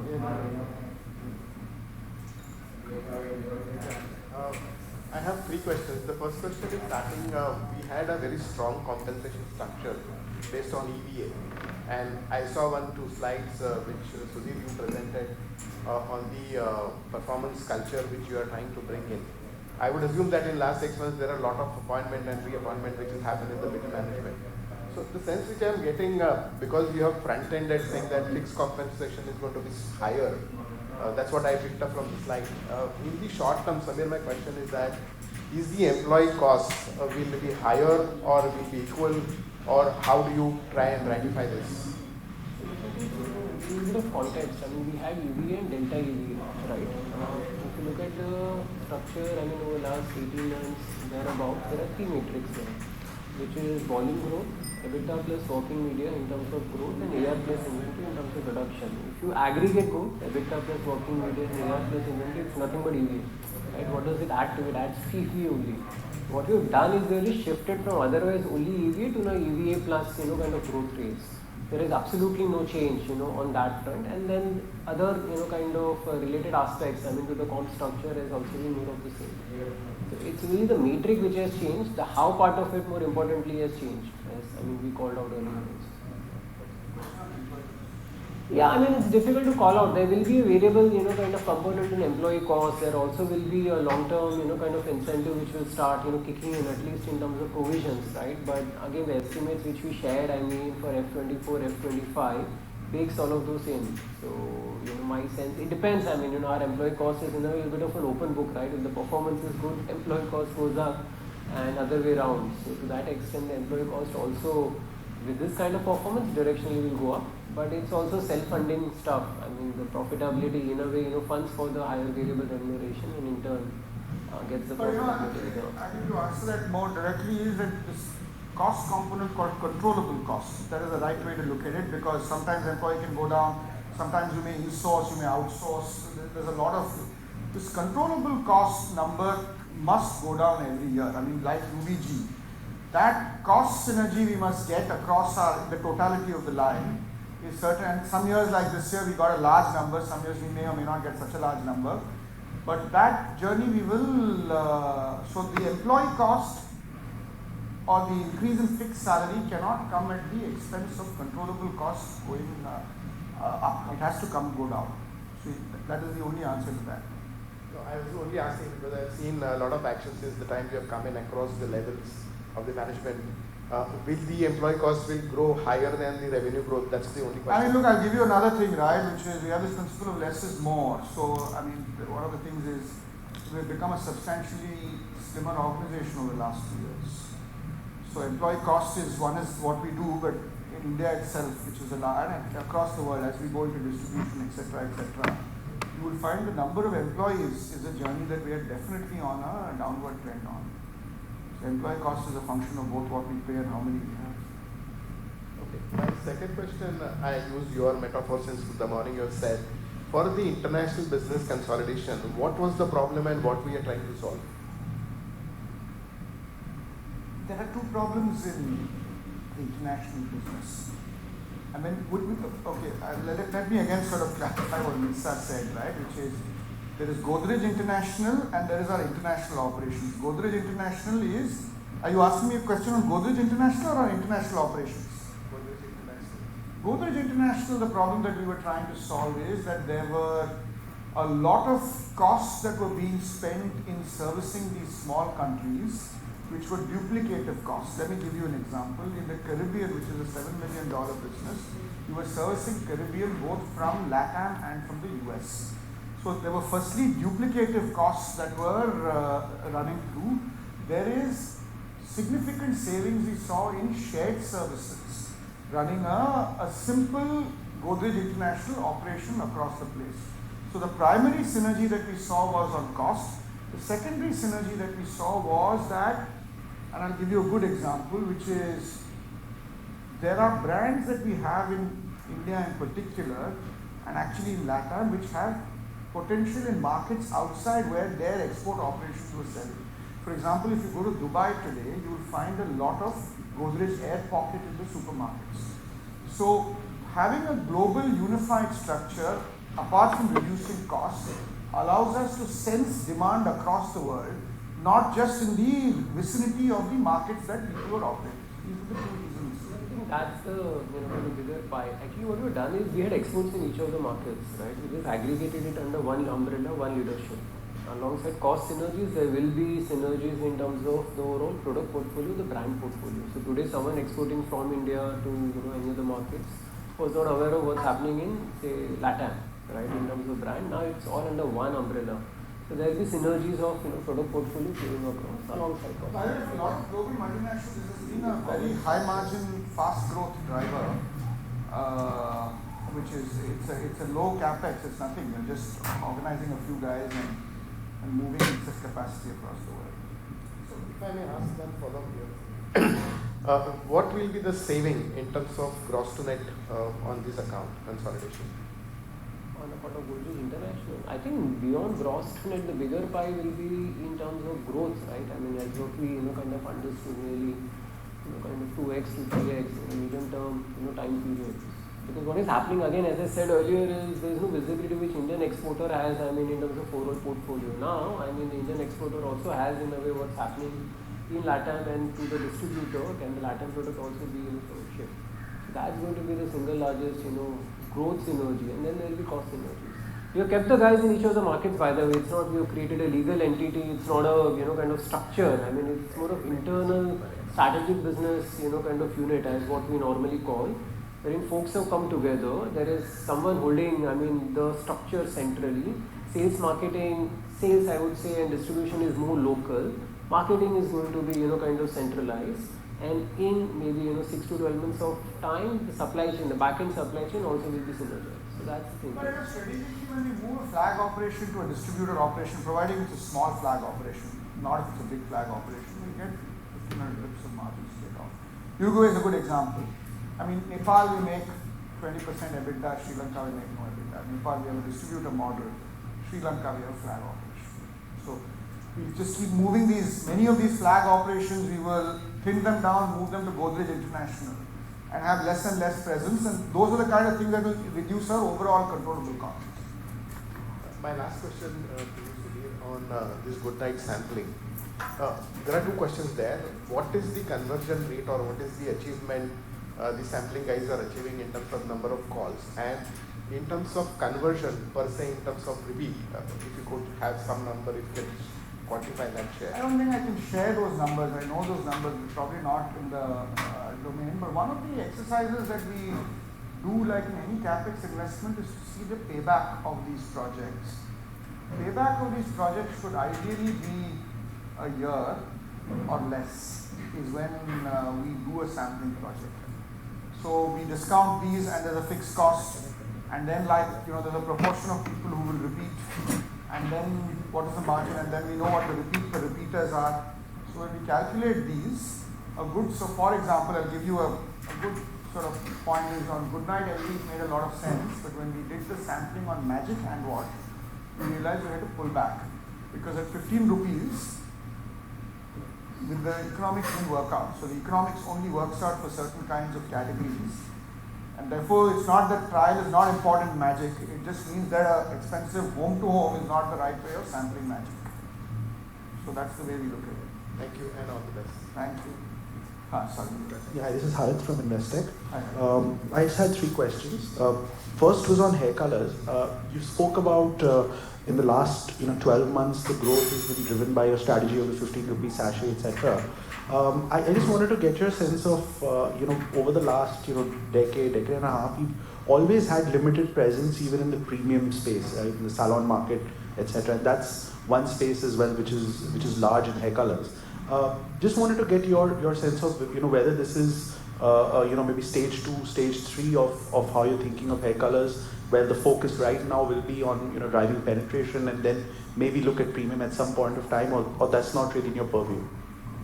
I think there are two questions here. One is on premium, two is on salon. See, I think the primary job in India for the foreseeable future is to upgrade powders to creme, and premiumization brand journey is a subsequent journey to that. However, the salon journey is an important journey that is happening, and the democratization of salons is a big trend, which is, even SECC consumers are going to salon, And we have a small, we don't talk about it because I don't want to talk about it till it reaches a certain size and scale, but we have a small team and a rapidly growing team on Godrej Professional. And that is certainly one of those, currently it's an acorn, so I don't want to talk about it till it gets to a certain size and scale. But that is an area that we feel, and again, it's a democratization opportunity of salons, not a premiumization opportunity. Fair point. The second question was on, if you look at the India business and the way you're talking about it in terms of category growth, is it fair to assume that structurally there is going to be a mix improvement in this space? Because, hair colors has historically been a bit up and down, but it looks like, you're on the right trajectory in hair colors. As you said, air freshness is growing at a extremely fast pace. Soaps will do what it will do, to whatever extent. So, is it fair to assume that from at least gross margin perspective, over a 3 to 5 year piece, this is going to be a mix improvement story in India now, very clear, given the way the categories are growing for you?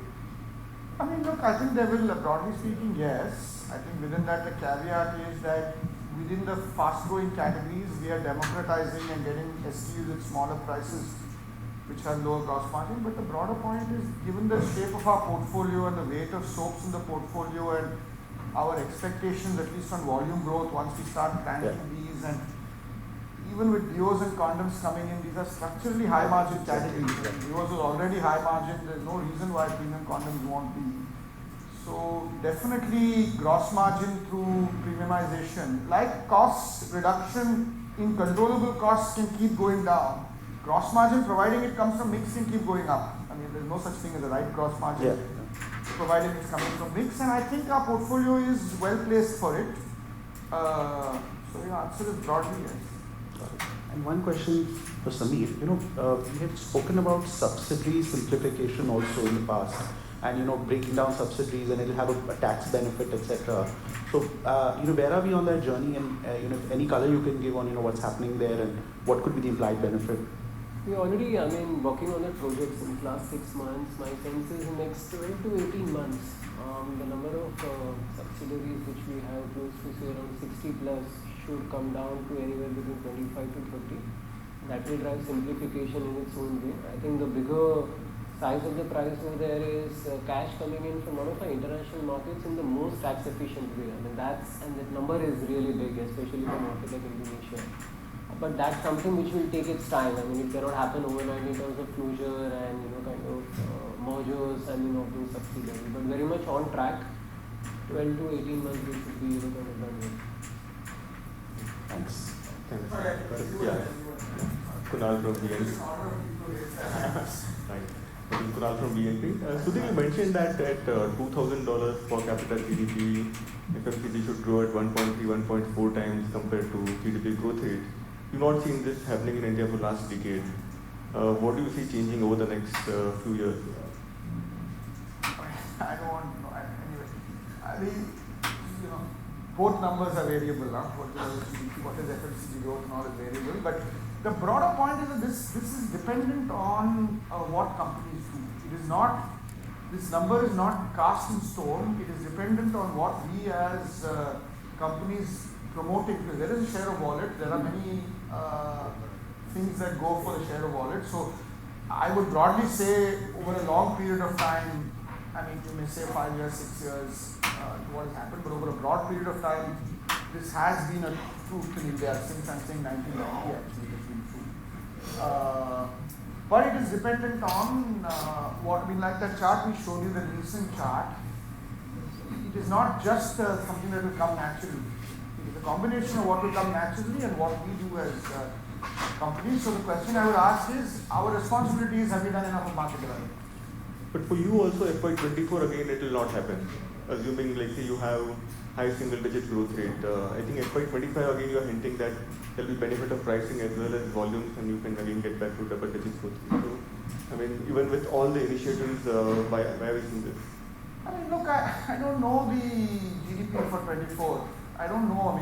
The honest answer is I don't know what it is. I've seen in all categories except soap. So we have now one of the things that Raymond's coming in is, there's a number we keep looking at, which is the weighted category penetration of the company. That weighted category penetration, the lower it comes, the faster the growth will be. Those parts of the portfolio must definitely grow at 1.5 times whatever the GDP is. And then there is a 35-40% weightage of soap. Soap is one of those categories that will grow at GDP in volume terms, and maybe a little bit more. So if you take the weights of those two, and if at the end of the year we are not 1.2, 1.3 times GDP, then it's a problem. Last question for Sameer. Sameer, you mentioned last call you mentioned that tax rate will be close to full tax rate starting FY25 with the acquisition which you've done, in which you have some tax benefits which come in. How should we look at the tax rate progression from here? So I think with Raymond's branch acquisition, we'll get the tax rate, especially the cash taxes will come down. As a result of which the reported tax rate, my senses will be percentage or two higher starting this year. Honestly, if not for Raymond's branch acquisition, the reported tax rate would have been upwards of 30. But that still I think remains in early 20s. I think on a year-on-year basis, we are only by 200 basis points, which I think is not a big deal. FY25, FY26 will have, if you remember, somewhere in FY16-17 we had booked 600 crores of MAT credit which has to get utilized, which has got utilized over a period of time. There will be a little bit of charge off on that front. My sense is, a little bit of estimate, the range of tax will be anywhere from 25 to 27, 28 between those 2 years. And effectively, we are actually going to be a 25% tax rate come, kind of FY25. So that will be a steep increase over the next 2 years. Not actually. If I look at India last year, the tax rates, the normative tax rates, there will be always some exceptions here and there, almost in every year, is around 21-22%. So this year we're moving from 22 to say, kind of 23, 24, which moves to 25, 26 next year. Maybe for next couple of years, 1.5 to 2% in India, which is 60% of profitability, for example. Overall blended tax will not be of that much for next year. Sorry. Yeah, thanks. Just connecting two things. One, you said that small in the mind and small in the market, and then the gift hamper gives us this hair serum. So is that also, there are too many things that you are trying to achieve in terms of other categories as well. So is the hair nourishment opportunity also you are looking at to scale up, or what? I think that hair serum is an example of a product that we sell in Godrej Professional. It's not a retail product. It's a professional. So I think the point, we just gave interesting products to you all to try, but the opportunity there is not the hair serum as much as the professional opportunity, which is certainly a big opportunity. In the professional opportunity is led by hair color, but it becomes it's a hair regimen products, and we have businesses in various parts of hair across the world. We have relaxers, we have wet hair in Africa, which is hair treatment and hair maintenance. So I think the point there was less about what we want to do in retail, but more about a professional opportunity. So would that be an opportunity coming years later, or? I think on the case of hair serums or hair maintenance, we have to, I think, as I told you, there are two axes here. One is the opportunity size and the unsolved consumer problem.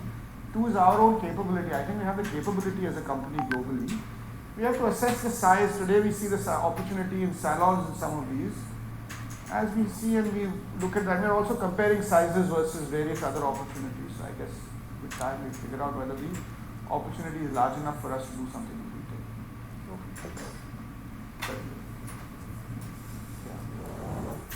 I think he was next and then I'll come. Thanks. This is Jay from Kotak. In December 2021 strategy presentation, you had called out the aspiration to expand margins by 150-200 basis points for 3 to 5 years, and your margins were 21.5% EBITDA margin back then. So is that still an aspiration, or you think 23-24 is out of question? I don't remember calling that out specifically unless I'm forgetting that. Jay, we did, call out, the aspiration. The way that was to be understood is 150, 200 basis over a period of 3 to 5 years, not year after year.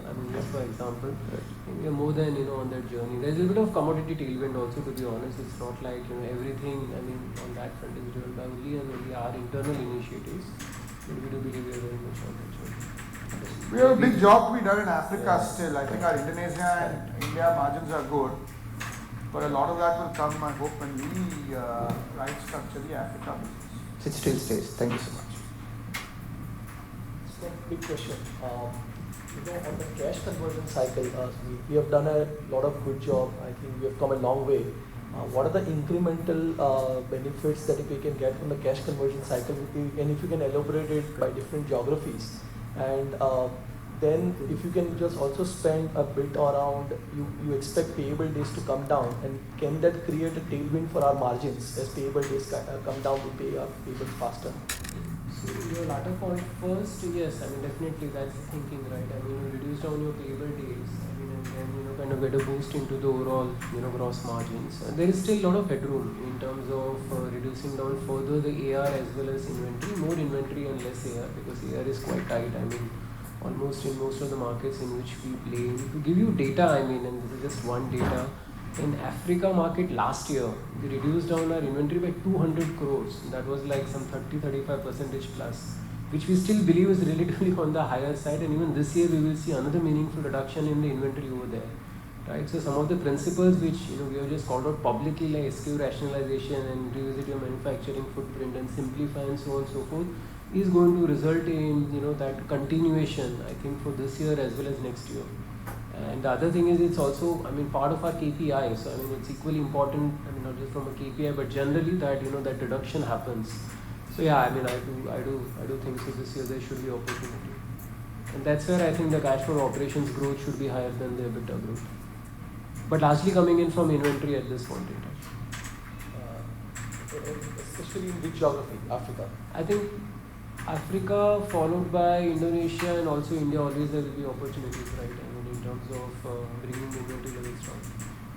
Just a small question on trade financing. Where are we on that? What percentage of our distributors are covered by trade financing now? We don't have any distributor on distributor financing, because in India we don't give any kind of credits, right? The GT credit is like what, not even half a day. It's on advance actually. Globally, we don't do distributor financing. We used to do supplier financing at some point in time, but honestly, over the last couple of years in markets like India as well as Indonesia, we have completely unwinded it because it was commercially not making sense. In Africa, we still have supplier financing, which commercially makes sense for us. So that's like $60 million. Yeah. Hi, Sheila from Morgan Stanley. My first question was with respect to Africa business. You just alluded to the fact that margins should stabilize. So the question is, when should we start expecting margins to get into the double-digit levels, say next 12 months, 24 months? Yeah, I think we are very much on the journey, Sheila, right? The margins have been relatively on the lower side, having said that, in range of whatever 9 to 10% on a full year basis. Two things I think which will drive margins. One is there will be a bit of commodity, kind of tailwind, right? What we have seen some part of FY23 will continue in FY24. Second is a lot of the simplification initiatives, like the one which we saw, which was revisiting the manufacturing footprint, bringing down the US manufacturing to Nigeria, which is low cost, right? Compared to a high cost US manufacturing itself will, kind of reduce down the cost and increase, the margins. And this is just one or two what we have shared. There are, 3-4 key simplification projects which we have in place specifically in Africa, which are also all up and running. So that should aggregate. The third is the mix. The FMCG portfolio has been doing extremely well in Africa, and that's a relatively high margins portfolio as compared to the hair extension. And the fourth is generally simplification, should result in lower controllable costs. So to answer, we will see delta, in margins in FY24, but that's not just for a year. We should continue to see, my sense is we should reach, go back to our earlier guidance also of say mid-teens margins by FY25. We still hold on to it. So in next 2 years, we will see a bump up, in margins from say around 10% to maybe at least around 15% thereabouts in Africa. Second question was on Indonesia. we started our journey with respect to, changing GTM strategy 3 years back. At that point of time, Indonesian economy was not doing well. Now things have changed, the macro is looking much favorable. Is there any rethinking that, the GTM strategy could change again with, the economy turning, growth being much better at the macro level? No, I don't think we've changed the GTM strategy in Indonesia. We've only changed the speed of the GTM execution. I mean, our GTM strategy in Indonesia is to increase our direct coverage and reach more outlets. That was partly stopped. I mean, I would largely say COVID played a big role in not being able to execute the stated strategy. But with the macros turning, and they've been turning for 6 months, we're now seeing the results. I anticipate the GTM and the distribution expansion giving us a multiplier in Indonesia. Still can't answer specifically Arnab's question on how much and all, but definitely things are looking good both internally and externally in Indonesia. And the final one on India, how are we thinking about bringing down the seasonality of the portfolio? I mean, you sounded very hesitant to talk about the expansion in the personal care category, but are we taking more efforts in terms of densifying our offering on the personal care side or home care side, to bring down the seasonality? I mean, I don't know how to answer that because seasonality is there in household insecticide. It evens out over a period of time, actually, is generally been there. So in quarter, there is seasonality. But I think the answer is that same chart that we showed, right? Just as category development can trump macroeconomic growth, category development can also trump seasonality to that extent. So you can have a not so good season, but if you're growing and people are upgrading to your products, you will still beat the overall market growth by a lot. So I would say the answer to both macros are generally favorable to India, whatever the short-term issues are on growth. And seasonality is to focus on upgradation and category development. Just one follow-up here on the personal care side. You seem to suggest that you don't want to get into a category where already there is high penetration, and you want to select categories where you have a right to win. In this particular thought process, are we being a little slow with respect to driving our personal care category growth? No, penetration is only a measure. The underlying question that we ask is there an unsolved consumer problem? If there's no unsolved consumer problem, what are we solving by entering it, right? Often high penetration is a measure of how solved a problem is or unsolved a problem is. Sometimes you can have a high penetration, but there is dissatisfaction among consumers and there might be a disruptive way. So I would frame it like that. I would frame it by saying, is there a large unsolved problem and can we solve it better than others? And if we can do either of those two, then we'll do it. And hopefully we could hear something in the coming quarters or something around that. Yes, I mean, as and when. Deodorants is a good example, right? You heard it just 2 weeks ago. I know many of you weren't happy with it, but the broad point is, it was a simple question. Is it just nothing complicated? Everything else is maths. I mean, is it an unsolved problem? The answer is yes, and no one's really doing it. We'll get down to doing it. Thank you. Yeah, so there, remember. Sudhir,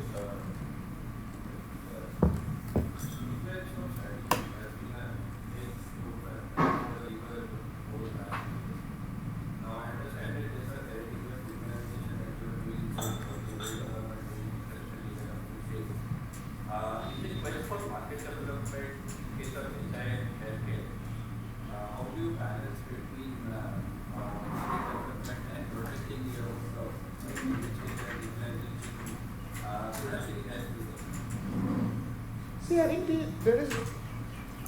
we have to think local in terms of consumers and then act globally. Often we think consumers are more different than they are, and actually they're similar, and sometimes they genuinely are different. I mean, it was just an example I was talking about. Shampoo hair color seems to be picking up in the south, and not just as a movement from creme, but as a movement from powder to shampoo hair color. In the north, creme still seems to be the primary, and we have some reasons. Again, it's confidential, so I don't want to share what we think are the reasons. But the answer to that is we've launched a 15 rupee shampoo hair color SKU in the south and a creme 15 rupee SKU in the north. So I don't think the important question is that we need to regionalize. If we find a regional, and India is a large enough place, sometimes, if there's a local opportunity, then one has to again size a price and size it for the complexity. India is large enough a market that when we see an opportunity most opportunities in India are quite large. So if we genuinely see a difference in a market, we will act on it. So we act on it. I mean, this is a good example of something we acted on last quarter on regionalization.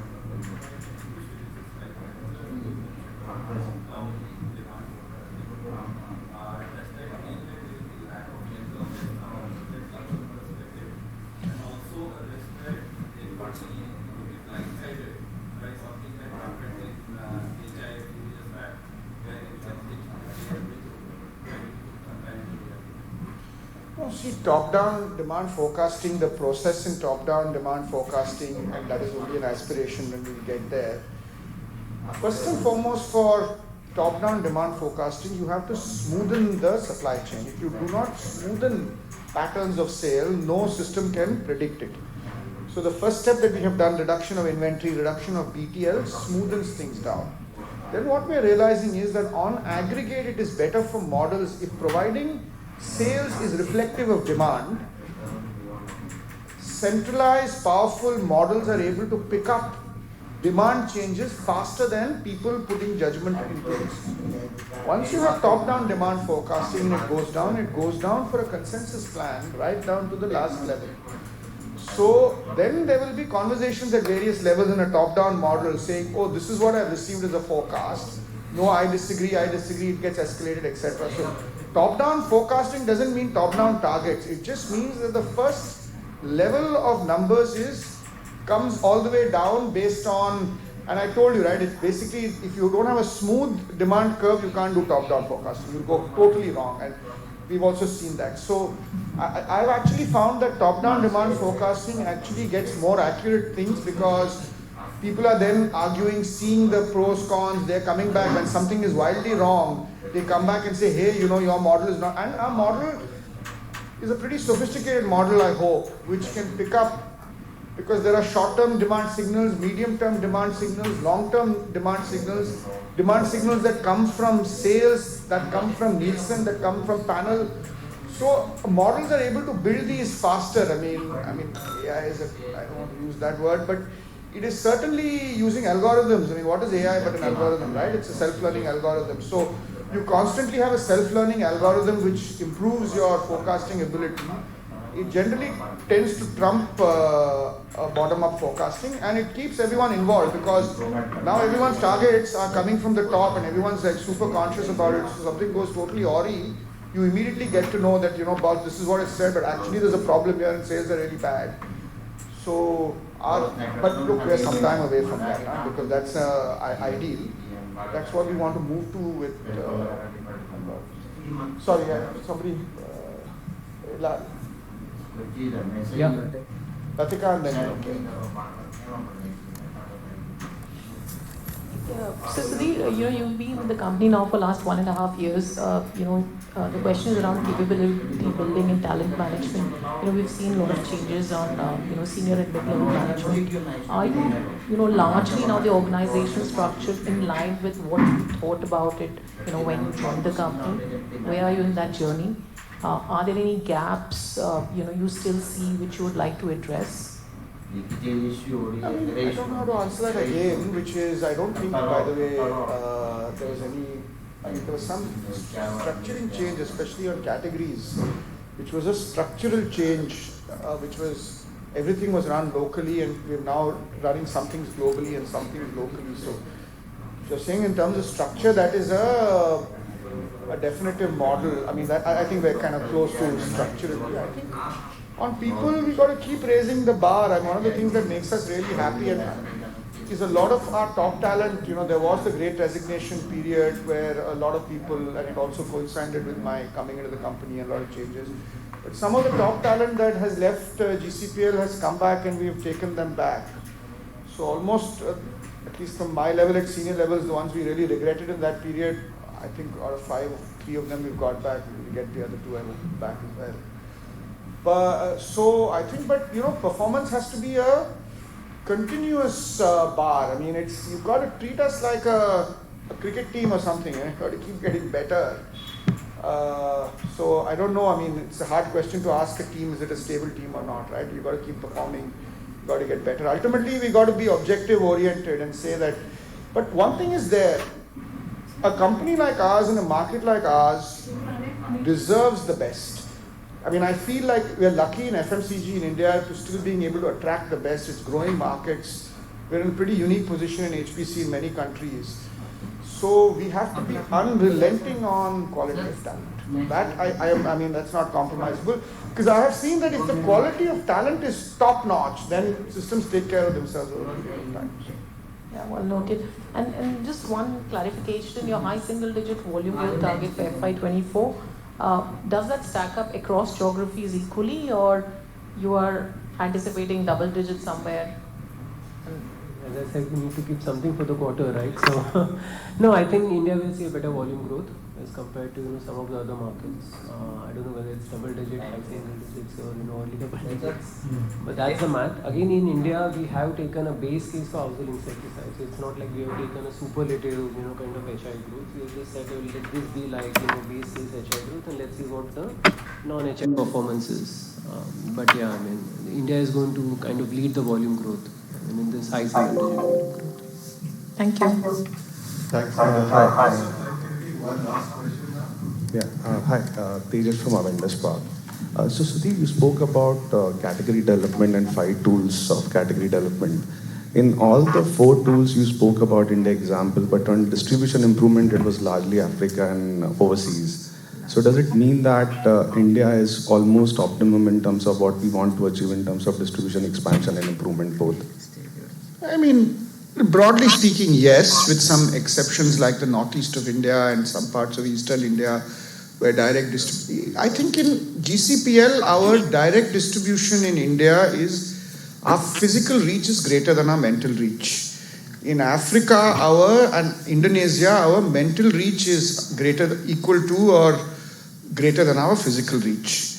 So distribution goes hand in hand. There's no point going to lots of outlets if consumers aren't buying you, right? So that is broadly yes. But I think there are some pockets and there are white spaces. So the way we're looking at distribution in India is to focus on efficiency and categories. So to placement of categories. So distribution is getting helped by, let's take the 15 rupee creme has really taken up distribution of the creme category.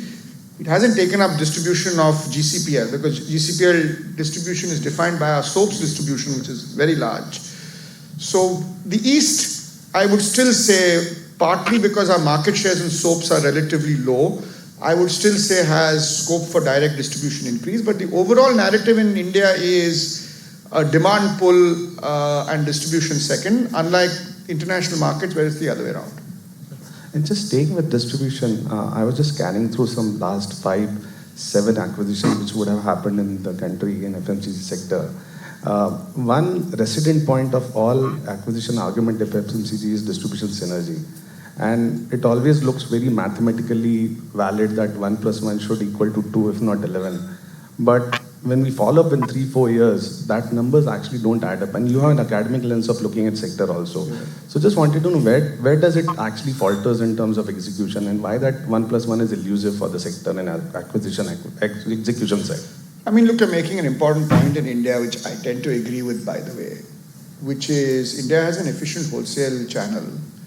And what prevents even the acquired company is, so what direct distribution often gives you is cost efficiency, because wholesale is an inefficient way of reaching and an expensive way of reaching, and it gives you some demand. So it's not that it gives you nothing.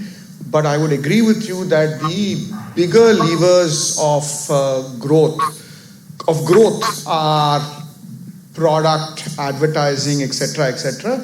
Distribution is a lever. I mean, look, there are some categories at certain scale, at below a certain size, distribution is really poor for some companies. I mean, I would argue, by the way, that maybe time will tell. I would argue that in the case of Raymond's, for example, it is genuinely one of those cases where the brands are much stronger than their physical presence for a variety of reasons. So I think I've seen this in some other acquisitions where distribution genuinely played a role. typically the company has to be kind of smaller than 600-700 crores, then distribution. But beyond that, there's a wholesale that is there, and I tend to agree with you that one can't overbuild distribution into the growth hypothesis. Raymond's, by the way, I still feel that there is. And the last one, if I may, on market insight on HHI, now we have for last 7 years, we have this Swachh Bharat Index which comes, and which actually gives you a very good idea of which cities or which areas are actually doing well on Swachh, on cleanliness. So has HHI as a category, often if you know, as a category would have done well in cities which are ranking well, or you have seen contraction of industry size or category size in those? No, I mean, look, it's an interesting question you asked, and I don't have the answer to it. Maybe I'll ask someone to pull out this data to answer it specifically. So I don't want to answer specifically, but I do want to say that 2 points, right? The broader question you're asking is, does a cleaner India mean less need for mosquito repellents, is the question that you're asking. Per capita in Indonesia and Singapore is a much cleaner country than India is. It's a pretty large category in Singapore. Indonesia, we know because we sell there, is a much cleaner country than India is. And the per capita consumption of HI is 2.2 or 2.5 times India. So, and secondly, as I told you, the volume growth of the category is what it is, but the volume growth of actives in India because of incense sticks and the low pricing of actives at a neutralized level is 4-5% in India. So just physical actives are growing. We know what it is in cleaner countries. I'll answer the question, maybe I'll ask someone to see where the Swachh Bharat cities, Indore is a clean city, has consumption of, but I doubt it. The answer is I very much doubt that is the correlation for mosquitoes. Thanks and all the best. Great. Think. So the questions may be on the lunch. Thank you, guys. Thank you very much. Thanks.